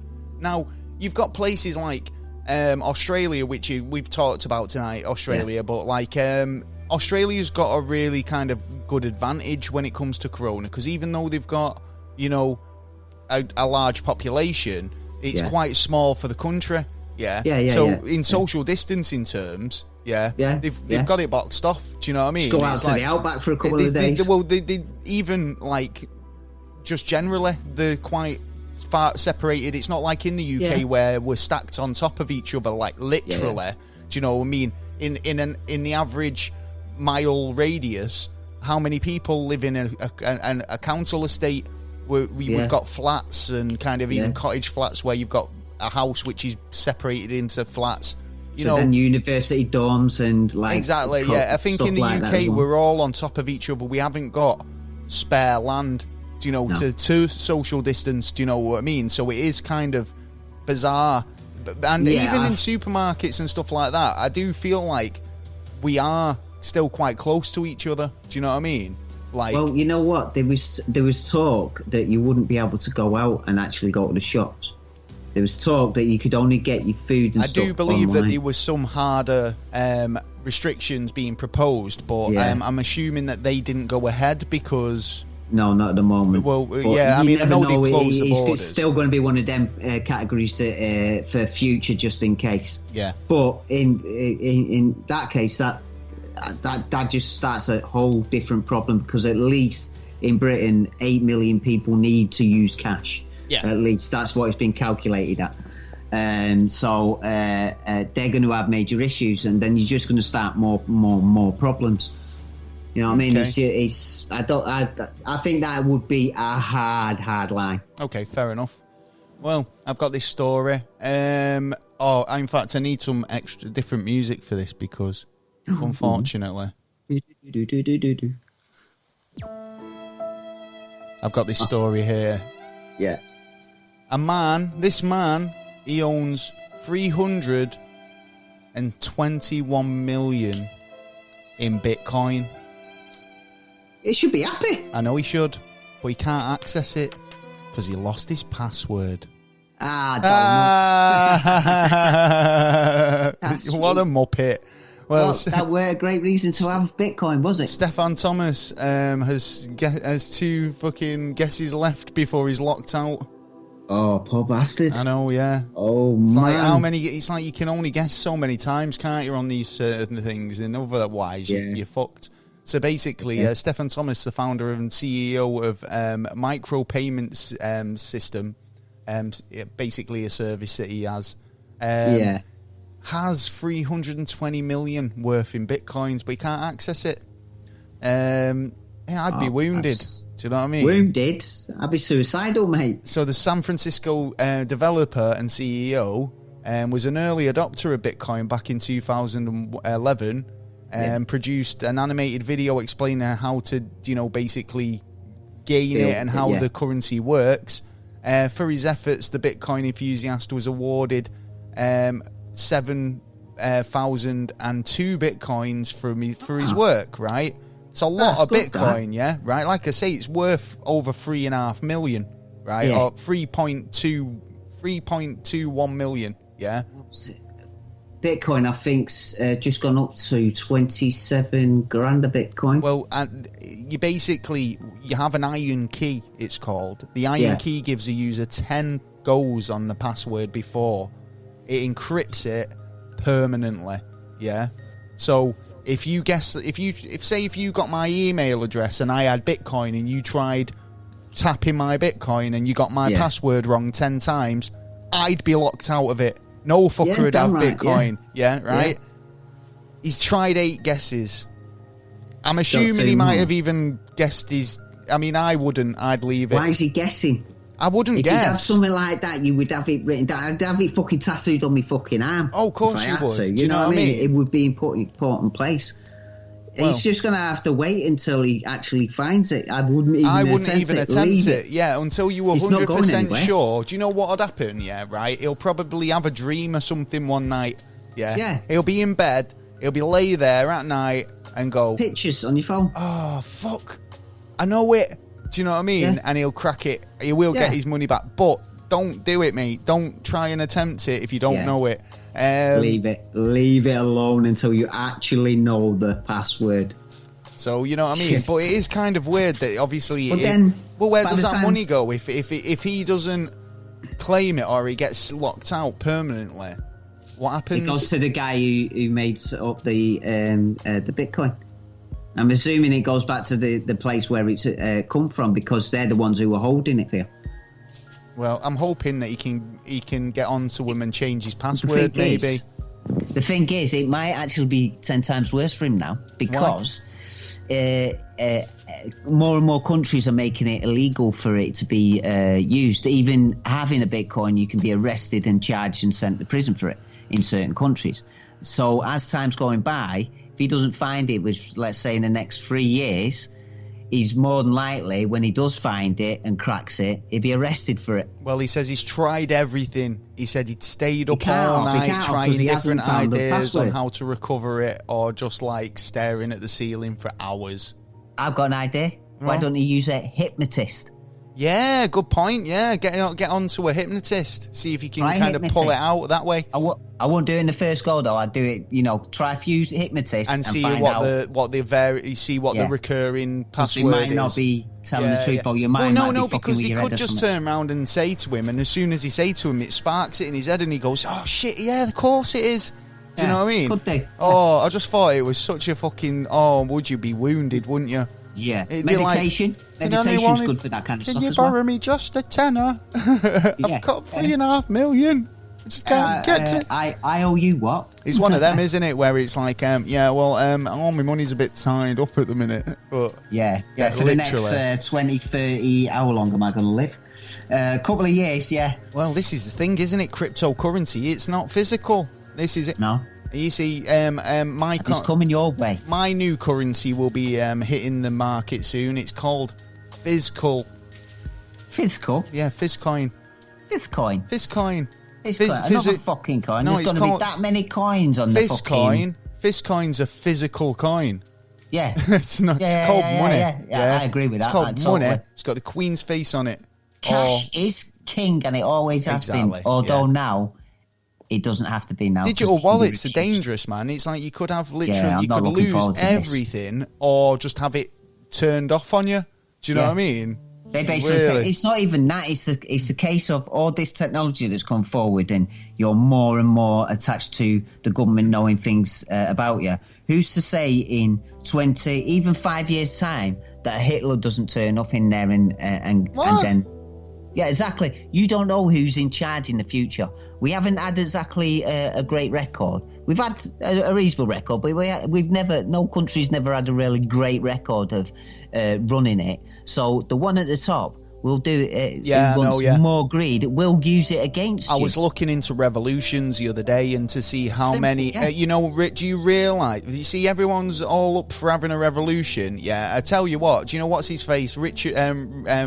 Russell Brand. He's a revolutionist, isn't he? He's always bitching about getting a revolution going. Do you know how many revolutions have actually been in the history of us, history of humans? Yeah. Fucking too many to count, mate. I couldn't list them all off in one episode, right? Because there's been so many revolutions, and the fact of the matter is, there's always someone who doesn't like the way things are, right? And there'll always be someone, it's like, who calls for a revolution. Now, the problem with revolutions is there's always a period of unrest. So you're never going to get it like, hey, we've had a revolution, how great's things now? It's like you'll have to business. It gets worse before it gets better. No food, right? no water, exactly, no heating, no health, materials. medical, no fucking no medical health care cover, nothing. Right? Now, when you overthrow a government, there's a period of, oh shit, what's going on now? Yeah, right. Yeah. It's never just straightforward. And at least 2 months before anything gets settled down. So, you know, it's not, and obviously that's not to say you shouldn't have one because of that. But what I'm saying is, if revolutions were successful, well, why do they still keep having them? Yeah, well, do you know what I mean? They have been successful revolutions. Well, no, because like I say, it's like what you're doing is you're basically starting shit up just to change the way things are, but then halfway, you know, then a couple of months down the line, a couple of years down the line, a couple of decades down the line, other people go, no, we don't like it this way, we're going to have a revolution, and then it all just happens again, and it holds us back more than pushes us forward. Do you know what I mean? I agree in that point, but I think obviously people are right to have alternate viewpoints and opinions, but how you express that and bring them to a forum and bring them to the table is a different story. I mean, overthrowing the only way that happens is if everyone's in for everyone's accountable, not just the general public. Everyone has to be accountable for their actions, but the as it's been seen in history that people have done a revolution, got their cities back, their countries back, but then them little greedy bastards come in sneakily around the back and go, well, I got the money, so I can help you here. Well, the thing is, this for me. Oh, yeah, of course, and then it starts all over again. Exactly. That's what I'm saying. You know what it starts all over the process over again. But you've got to keep doing that, because if you don't keep doing that, then it comes to a point where basically Hitler might as well won, which I think he possibly has anyway. He might as well won and got everyone digitally marked up, sitting in a fucking cage, eating porridge all day, being slave worked. Because that's where the ultimate goal will be if we let it through. There's people out there who can't even afford porridge. Let's face it. Do you know what I mean? Yeah, so, you know, we're halfway there. Let's... have you got anything else you want to talk about before we move on? I've got a couple of stories, and then we've got some NASA news, I believe. I've got NASA news, that's it for me. Well, NASA. I've got one more story, and it's more in line with our NASA Why Don't You Get a Job segment. I'm not going to play the theme song, but you could, if you live in the States, be hired as a hot dogger. Oh, a hot dogger? Yep. What, is this like dogging? Nope. Oscar Mayer Wiener, or Oscar Myers. What? Have you heard of Oscar Mayer? Yeah. Yeah.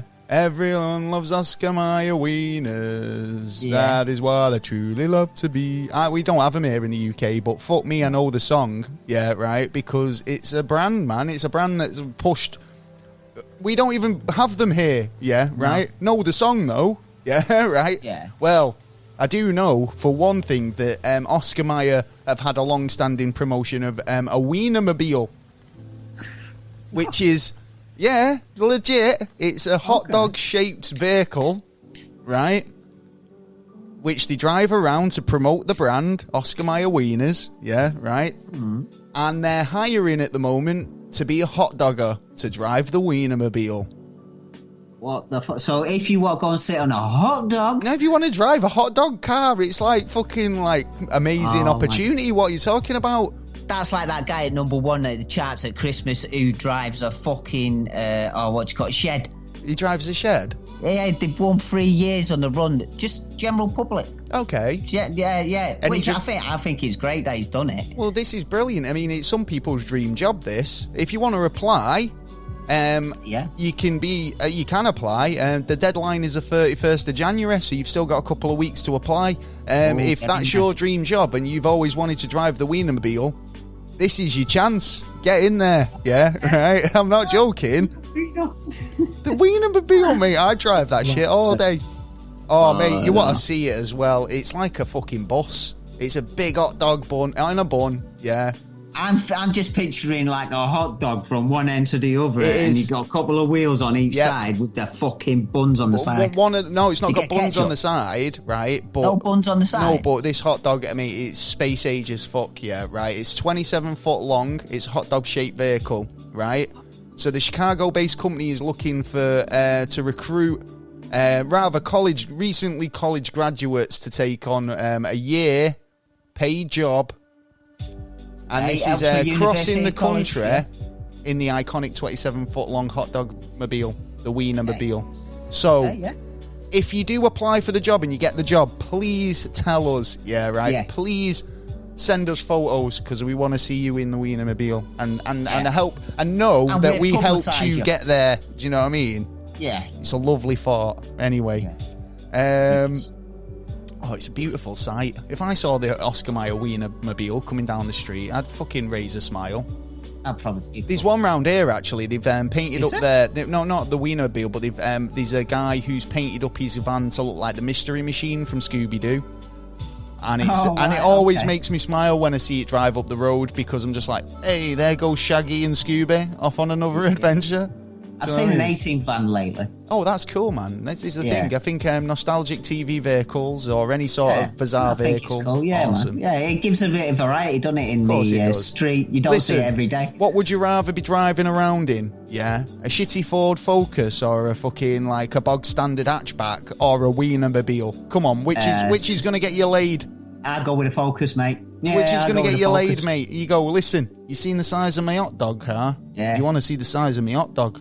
Yeah. Hey, that's in proportion there, Gil. Anyway, moving on, we've got some NASA news. Let's start it off by talking about SpaceX's cargo mission recently. Is it they basically been out there, haven't they? Been sent up to the ISS and dropped off a load of cargo up there. The SpaceX splashdown was 2 days ago in Tampa Bay. They put footage up if you want to go and check that out, and you can see the splashdown there. You can actually see the whole thing, but you know. Oh, well, it depends what you mean by the whole thing, because the last load of times I've seen it, they always have a cut-off. Oh, of course you do. Someone to the studio and it's like, hey, listen, we're riding that. It's live streaming, man. You know, temperamental. I was watching Kevin Smith the other night and he was freezing up like fuck, and it's like, fucking hell, man, you can't put a finger on the internet connection. It's one of them things, isn't it? It's like, mate, that guy's a pro and he's still having technical difficulties, so, you know, things happen.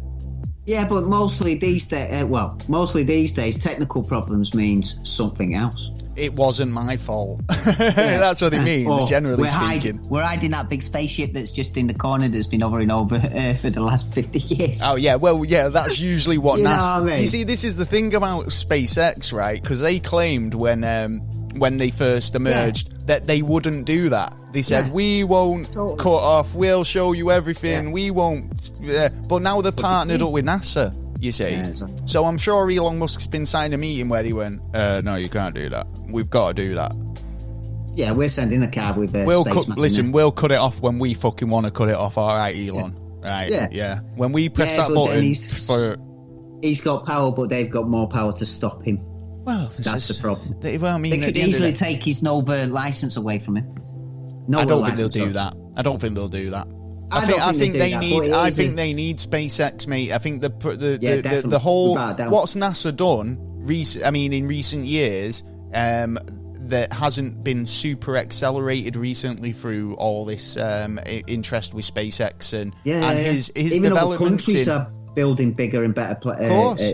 Yeah, I mean, everyone's jumped back on the space race. We are totally in a new space race, which is amazing. And it's just, it always impresses me when I see these launches. And it's just kind of human perseverance and ingenuity, isn't it? It's best.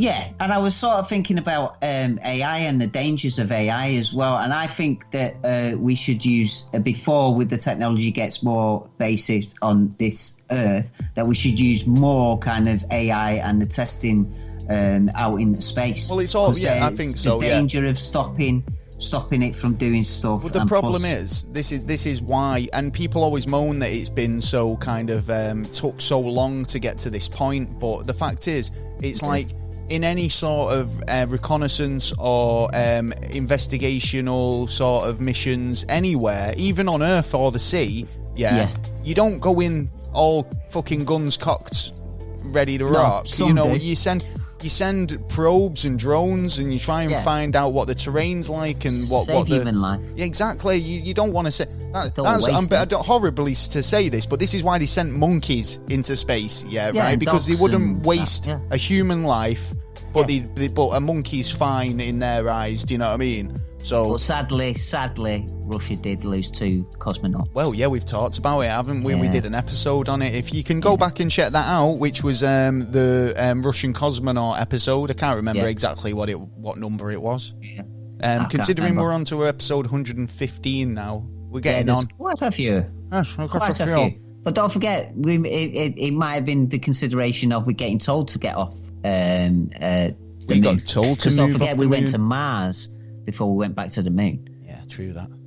Well, and there was a supposed. Well, Russia is more about Venus, isn't it? They love a bit of Venus. They've already claimed Venus, if you like. Yeah, so. I think they should. I think like different countries should think about different moons and different planets, and if they could do their own concentration on them, then and work together. Oh yeah, we'll explore the galaxy. We'll explore the galaxy before we know it. But that's the problem, you see, because you know what people are like, and you know what governments are like. Whereas first footsteps on that surface, it's owned by that person, that country, and it's like they claim it. So it's like. Well, before you know it, with the empire. Before you know it, it's like you've got the Russians on Venus, you've got fucking Elon Musk on Mars, you've got I don't know, British wherever we end up, China somewhere else on the moon. Well, I think China's got and then it's like, well, now, it's like it's turf wars all over again, isn't it? Well, yeah, basically, it's going to have to be, isn't it? Because by doing that, there's more budget going to be put into it. So then I do get it. I understand that'd be a better system because obviously, but I mean, in terms of sharing that information and sharing resources and being very open and inviting to other countries to say, well, we have claimed the moon or we have claimed Venus, but you're more than welcome to come and do experiments up here. Do you know what I mean? And not be all... Well, nah, you're stepping foot on Russian or American soil, and it's an act of war. Do you know what I mean? It's like that's when it starts getting ridiculous. So, going back to Elon Musk, and you know the fact that I think Elon Musk is more planning on a social Mars colony. Yeah. Considering he's just tweeted out saying, "Just all stop and admire." For a second, the SpaceX has a new tiki bar. Oh. Yeah. So he's basically created the first, basically, a futuristic bar at its Starship factory in Texas. Good. I hope they call it the Cantina. Eh? I hope they call it the Cantina and have the fucking the Cantina band playing softly in the distance, like. And then when any time any aliens pop down, you know, and use it as a base, they can all go in and be like fucking Han Solo in that fucked up bar.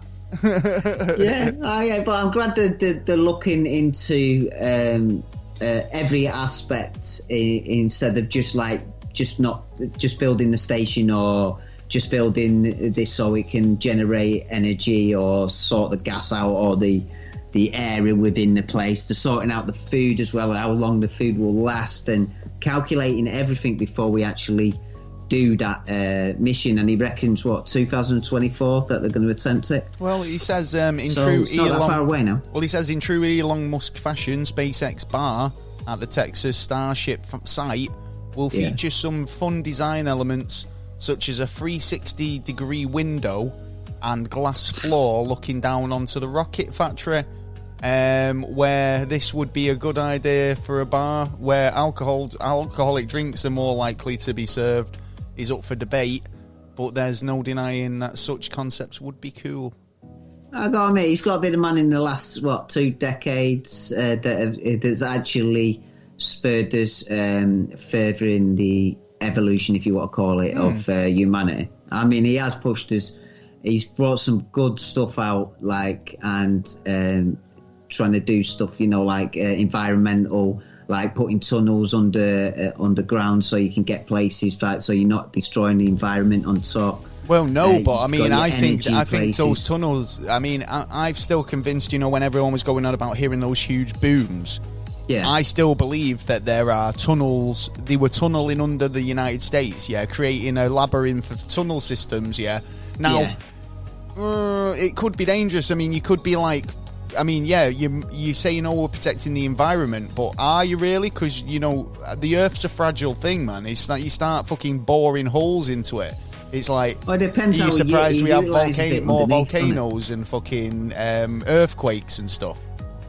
Well, yeah, you've got to consider all that as well, because there's going to be a lot of damage by like an earthquake or even volcanoes.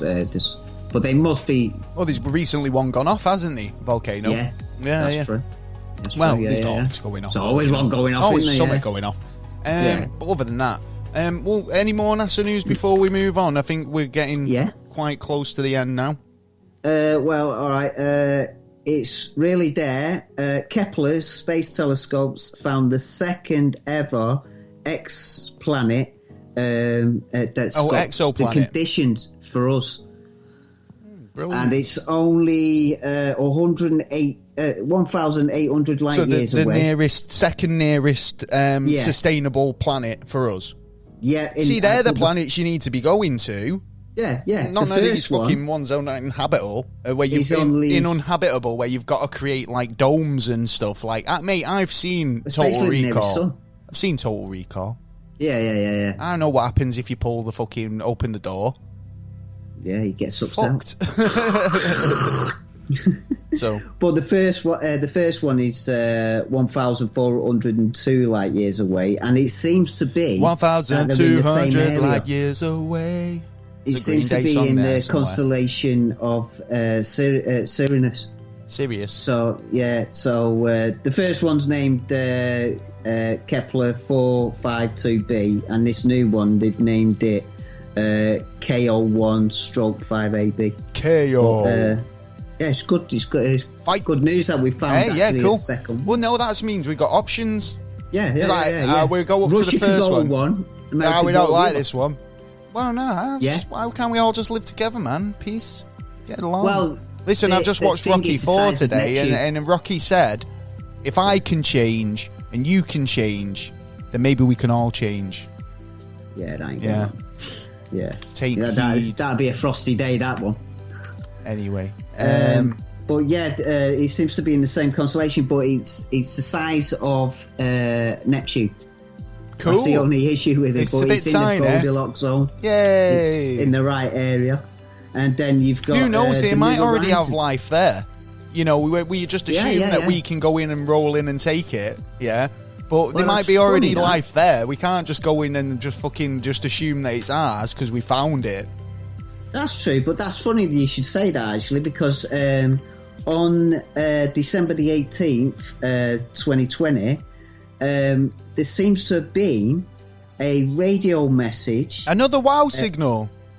Well, yeah, but it seems to be from a planet that goes round. It's an exoplanet, and it goes round the nearest star to us. Yeah. Every 5 days. It's in the right area, and it just and someone, a guy called Ian, has found this information, and there's a new telescope called the Parkes Telescope in Australia has checked this information out. So you're telling me that it's going round Barnard Star? It's going round this star, Yeah, Barnard, the Barnard Star is the next star to us. Yeah, right after American astronomer E.E. Barnard discovered it. Yeah. Right, so the Barnard Star, it's 5.96 light years away from Earth. Yeah. Did you know that? I do now. You do now. There you go.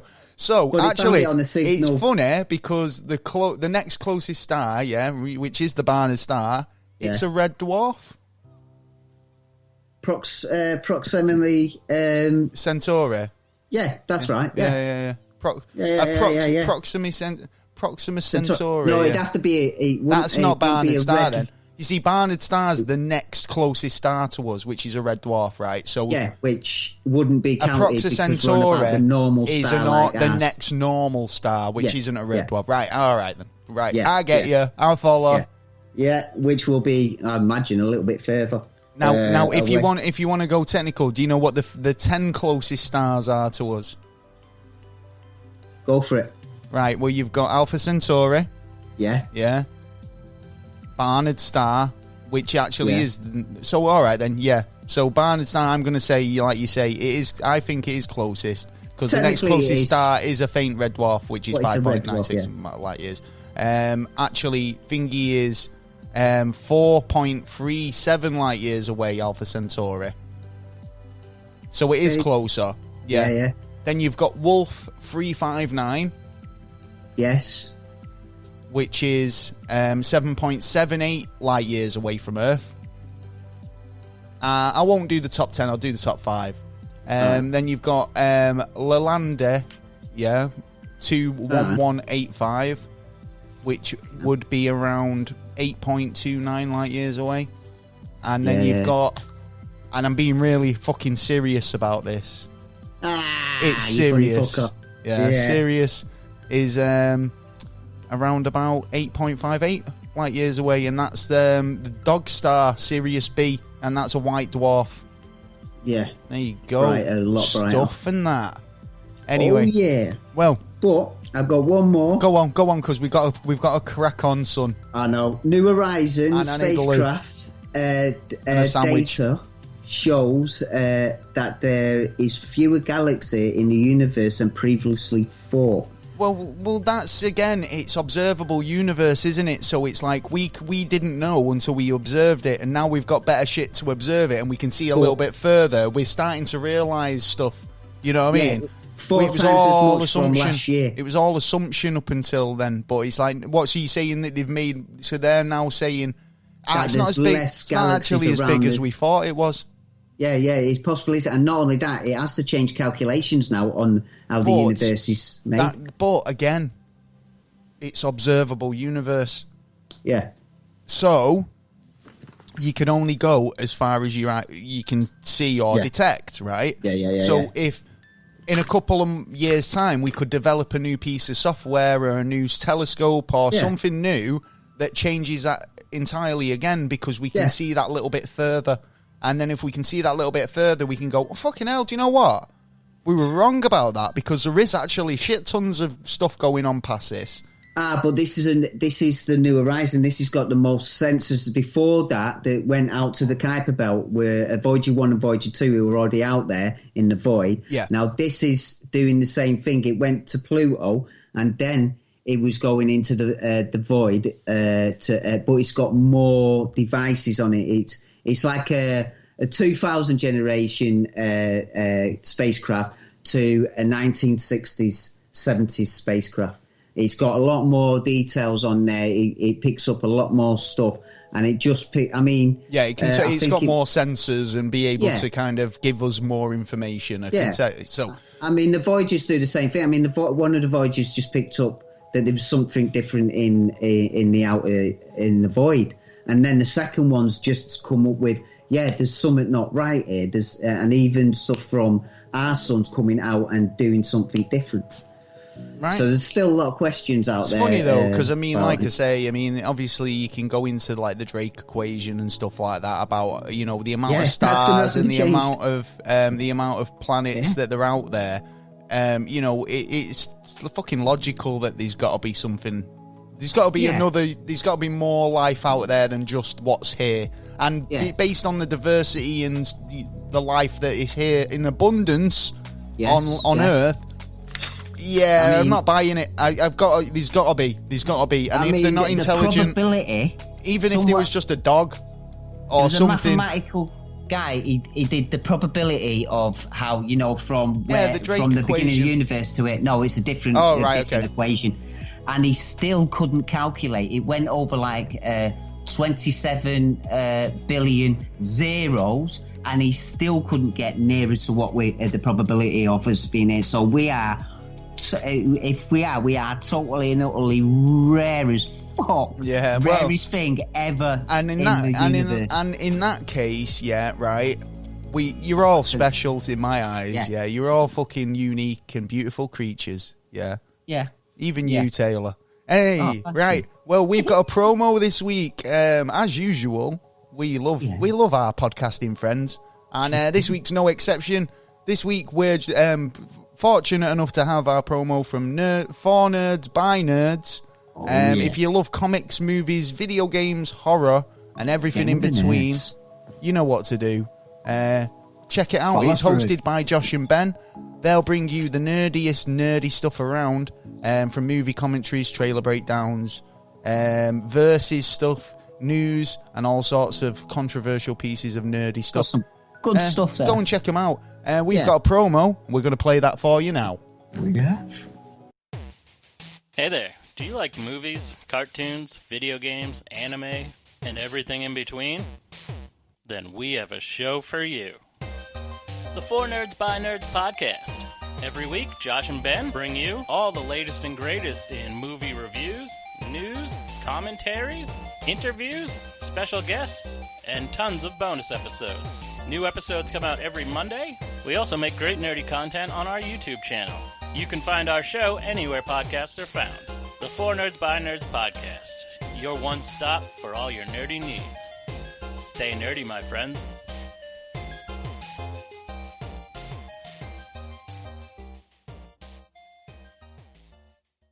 Thanks so very much, guys, for sending us your promo. If you want to go and subscribe to 4 Nerds by Nerds, you know where to go. They're available on all podcast platforms. Such good stuff. Yeah. We've had a load of listener questions this week. Bloody hell. And I mean a load of them. We're going to try and get through them as best we can. Some of them, they're just fucking great. I love our questions, and I love the questions we get posed. Here's one for you.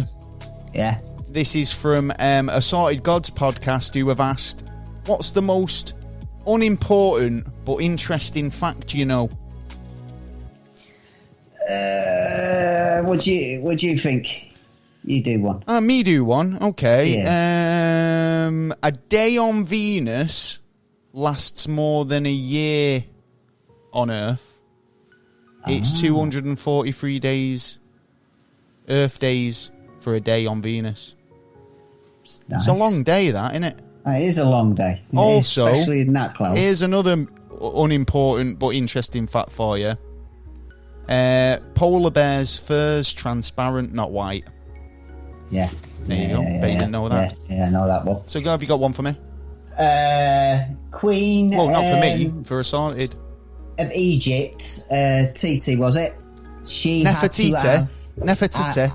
That's the one. She had to have a beard put on her face because the ruler had to wear a beard. Really? And like one of those beard things. Yeah, like a thing. Yeah. Like you see, like a goatee. A goatee thing. Yeah.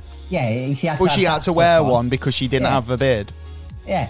And in Victorian era of King Henry VIII, when they brought in boxing, there was 2 lads boxing, and all you did was stand there and take the punch. And the first time, and surprisingly, it was a black man who actually ducked and weaved. Really? And from there on, everybody did it. Boxing was doing. Yeah, man. You got to duck and weave. The king of Sting, the master of disaster. That's Apollo Creed. Todd, I think his name was. What? Todd? I think his name was Todd Jekyll, the first one to ever think. What was he called? Todd Job. Todd. Todd Job. His name was. I don't know about job, but he did a good job. He won. Yeah, well done, lad. Yeah. In front of the king as well. In front of the king, you're not going to lose, are you? Exactly. He off with his head. He was doing his thing, wasn't he? I've got another question from On Second Watch podcast. Great guys over on Second Watch. I love the repeat watch things because I love repeat watching movies, and a lot of people don't. They watch stuff once and that's it. No, it depends on the movie. I've got to give it a bit of time, or if I've got to put a bit of intelligence into watching it again. You get to see all the subtle nuances, mate. That's what I like. Well, On Second Watch have asked, out of me and you, which should last longer against a fight against a grizzly bear? Now, I'm going to go me because I've got the reach. You've got the reach? Yeah. But you know what you're supposed to do when a grizzly bear's coming for you? Pop it on the nose and kick it in the nuts. No. Go on, what? Stand still. No. You get mauled, mate. Yes, you have to stand still. Well, you can't outrun it. It's faster than you, for one. No, but the thing is, listen, right? It's faster I don't than care who you are. Yeah, I don't care if you're the fucking biggest. If you're the smartest bear, smarter than the average bear. Yeah. one right hook, mate, you're going to be stunned and you're going to run away. The second thing that you should could do is actually lie down in the fetus position. The fetal position. Stay still. No, but he's not asking that, is he? He's asking you. He's not asking who'd be best cowering in front of a bear. He's not asking who can curl up fetal and pretend it's not happening. He's asking who'd win in a fight. Do you know what I mean? So therefore, it'd be me. It'd be me. At least I'd have a go. You would run? No, I'd have a go at the fight. I'd be fighting the bear, man. I'd be, and then we, and even if it was, but I'd have a go. That's what I'm saying. I'm slapped from that. That don't matter who you are. Mike Tyson couldn't stand the Good slap question. from that cunt. In fact, didn't we have that question a while back? Who'd win in a fight between Mike Tyson and a grizzly bear? Yeah, I think we somebody might have, did actually pose that question to us, and I said Mike Tyson because of the same reason. He'd probably give it a right hook, gnaw its ear off, and then we're done. Anyway, I know the answer, actually. Go on. The answer is both of us, because we work as a team. We work as a team, exactly. There you go, because it's a team effort. Exactly. There's no I in team, but there is a me, so you know. Yeah. Another question from Divine Evolution. Yes. Oh, well, Divine. no, they just basically commented and said, what a great opportunity. Thanks for working on bringing the podcast community together. Much love. Thank you very much. Well, that was beautiful. You're more than welcome. We've got a question from Potato Lady Podcast Reviews. Okay. Well, she says, what's your favourite way of eating potatoes? Mashed, chips. Fried? Yeah, chips. Chips. Sorry, you can't beat chips. It's chips. It's chips. Daddy, it's chips. Yeah. It's chips. Yeah. Yeah, daddy, it's man. got to be chips, man. Chips with ketchup. Yeah. And salt and vinegar. Yeah. Loads of maybe ketchup. an egg or a couple of sausages, bit of bacon. He's brought the chips. Yeah. He dropped them. Yeah. I mean, I think my favourite meal is... one of my favourite meals is chips and beans. One of my favourite potato meals is jacket potato. I was going to say the jacket potato with cheese jacket. And beans is a fucking godsend, mate. Absolutely devour that. Cheese and beans. Cheese and mate. You put your beans on and then... right, I'm going. You've just going to cause the second World War here, a fucking third World War. Listen out there, right. If you agree with me and you put cheese on your beans, so it melts in. Cheesy beans on your jacket potato. Do you put butter on there as well? Yeah, a little bit. You put. Listen, right. You get your potato. You put a dab of butter on it. Let the butter melt into the potato. Then you pour your beans over your potato, and then you put your cheese on top.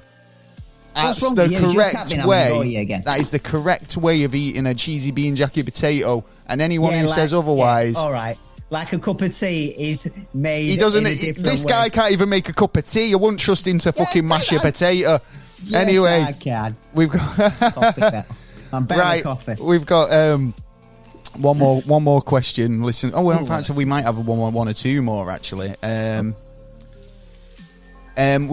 So the Jury Room podcast have asked if you could party like it was 1999, what kind of piñata would you be? Oh. I'd tell you which kind of piñata I'd like to smash up, and it'd be a Trump one. But I knew you were going to say that. Other than that, I'd probably, if I was the piñata, it'd be something like, I'd just go for standard donkey. Nah, you know what? I go a bit special. I go a pair of big boobs. A big boob piñata. Big boobs, pair of big boobs. Come and smash these. Smash my boobs. With that lump of hammer. Right. Now, this one might be up your street, actually. So, yeah. So, Taylor's going to be boobs. I'm going to just be your standard donkey piñata, yeah?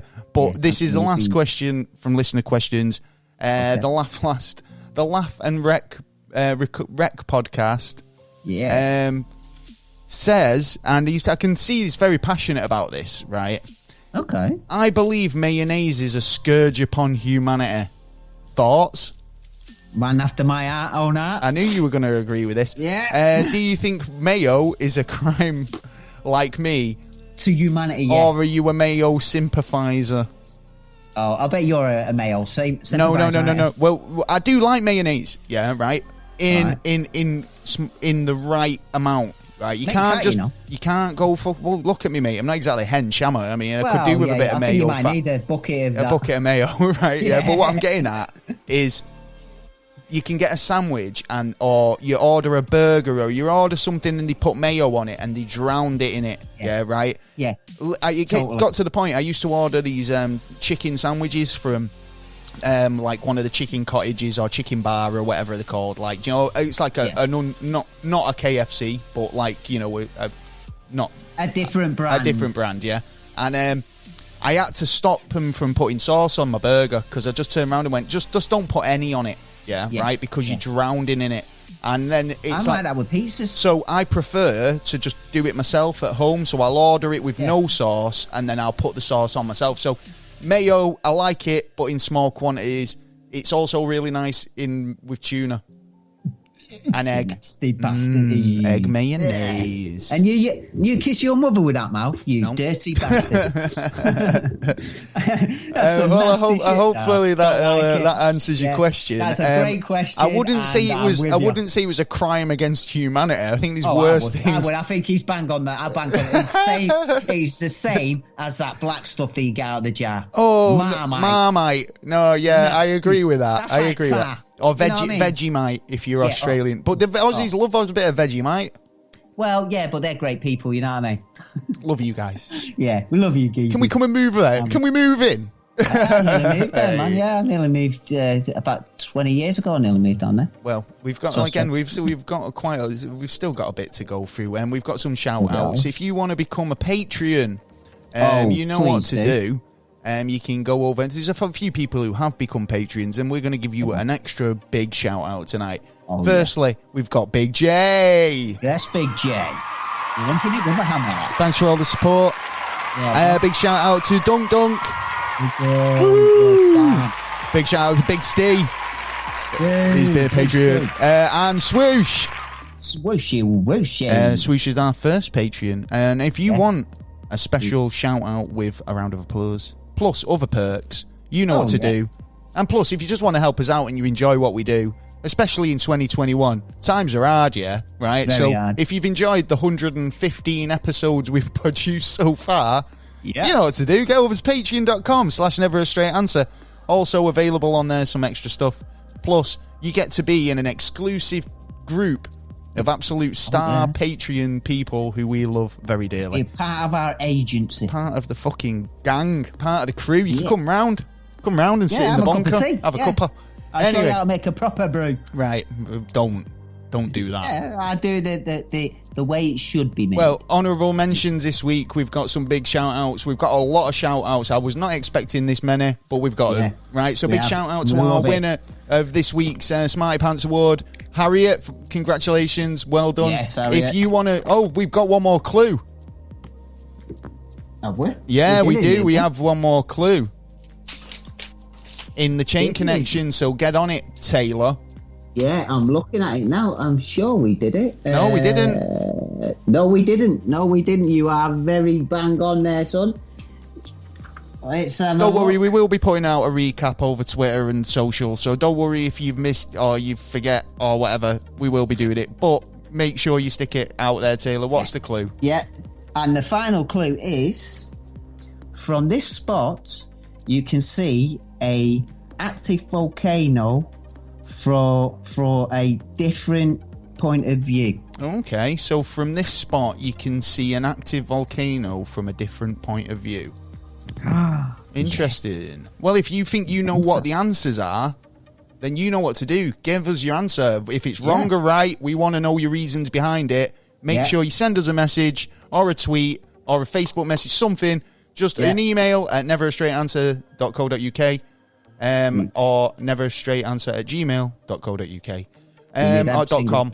We will get that message anyway. And we've got some shout outs. So big shout out to Bring On the Weird podcast. Bring it on. Big shout out to Fading Memories podcast or Jennifer's Top as well. We have had Ada as a guest on the show before now. We are. The Fort Bubble podcast. Go and check those guys out. Fish up a fort. A Bite Of, which is another podcast. Basically, they take a bite out of Marvel and break down every episode of WandaVision and anything MCU related. The Inner Idiot podcast. Oh, you gotta have an inner idiot. Definitely. Big shout out to the Churches fan page, or the Churches like your music. Who've asked us to kind of give them a shout out. We're very interested in the tunes. I've been listening to them. Churches Blue was a good track. I did like that. Check it out. Take a Knee for Marvel and DC. Yeah, check them Take guys a knee. out. Also, M&EFE is official home of Mark Eddy, who Fix Everything, the Fix Everything podcast. Oh, right. Yeah. Can you fix my tumble dryer? The Mark and Eddie Fix Everything. Yeah, do you want to have a look at me fridge? It's playing up. Yeah, I've got piles. Can you sort them out? Yeah, stick a finger up your bum. With some Preparation H. Hemorrhoid cream. Yeah. The Fun with Friends podcast. Fun with Friends. 6-parter On the Couch. Oh, on the couch that song again. from That Movie podcast. Love those guys. And also love the Culture Quest podcast. Those are great. I love a bit of history. And also The Dark Divide, which is a true crime podcast. Big shout out to GT. Scatterbrain podcast. What a scatterbrain. I know, I'm a bit like that. The Divine Evolution. Oh, it's very divine. The Queer Q podcast. The Queer Q podcast. Yep. Shoot the Flick. Shoot the flick on of here, boy. I understood that reference, which is a great podcast. Rob and Ross. I love those guys. The Movie Seller. Oh, every movie needs to be sold. Drinks with Josh. Oh, yeah. Good conversation, this as well. Big shout out to JD. Yes, you know who you are. He's a man who loves to be in control. Yeah, well. Losing it, isn't it? Big shout out to the Assorted Gods. The Main Dame. The Main Dame. Laying down the law. I love it already. In fact, you should listen to them. Go and check them out. I will be doing. A Laugh and Wreck podcast. Big shout out to Taylor. Oh, thank you very much. Yes, thank you very much. Yes, I'm here once a week, every week.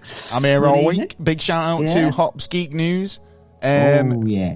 Free Interesting Things podcast. Only free. Yeah. I love these guys as well. The Curly Conspiracies. Get your tinfoil hats on. They talk conspiracies. They're much like us. Imagine us, but ladies. Lady conspiracy theorists. Yeah. Big shout out to On Second Watch. Thanks for the question, guys. Appreciate it as always. Big shout out to Right in Front of Your Face, a podcast about big things happening right in front of your face. I like it. Very interesting. Yeah, I love it. Beyond the Rainbow podcast. Oh, well, yeah, you've got to go beyond the rainbow. Remote takes a lot of shit. Yep. My remote takes a lot of button pushing.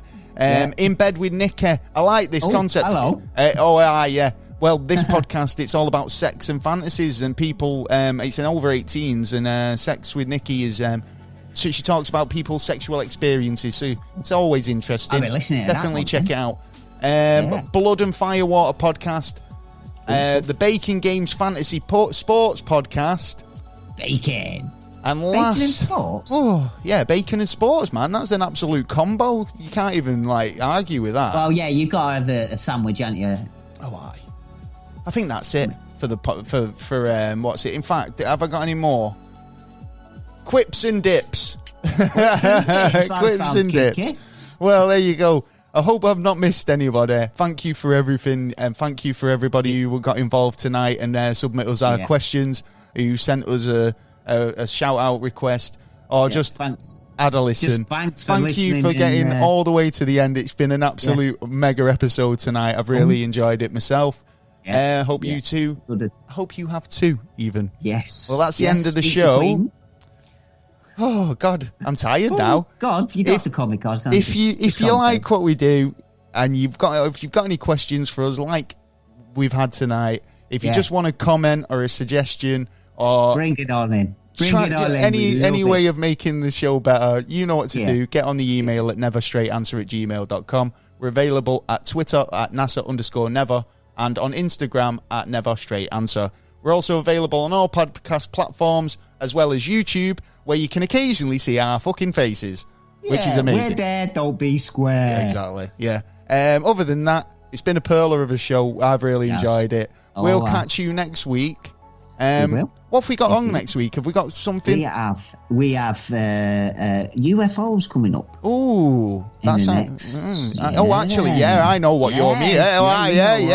You know what I'm talking about, son. See, great minds think alike. I knew what he was saying then, because I got a vibe. Do you know what I mean? We'll get off, and I think you have.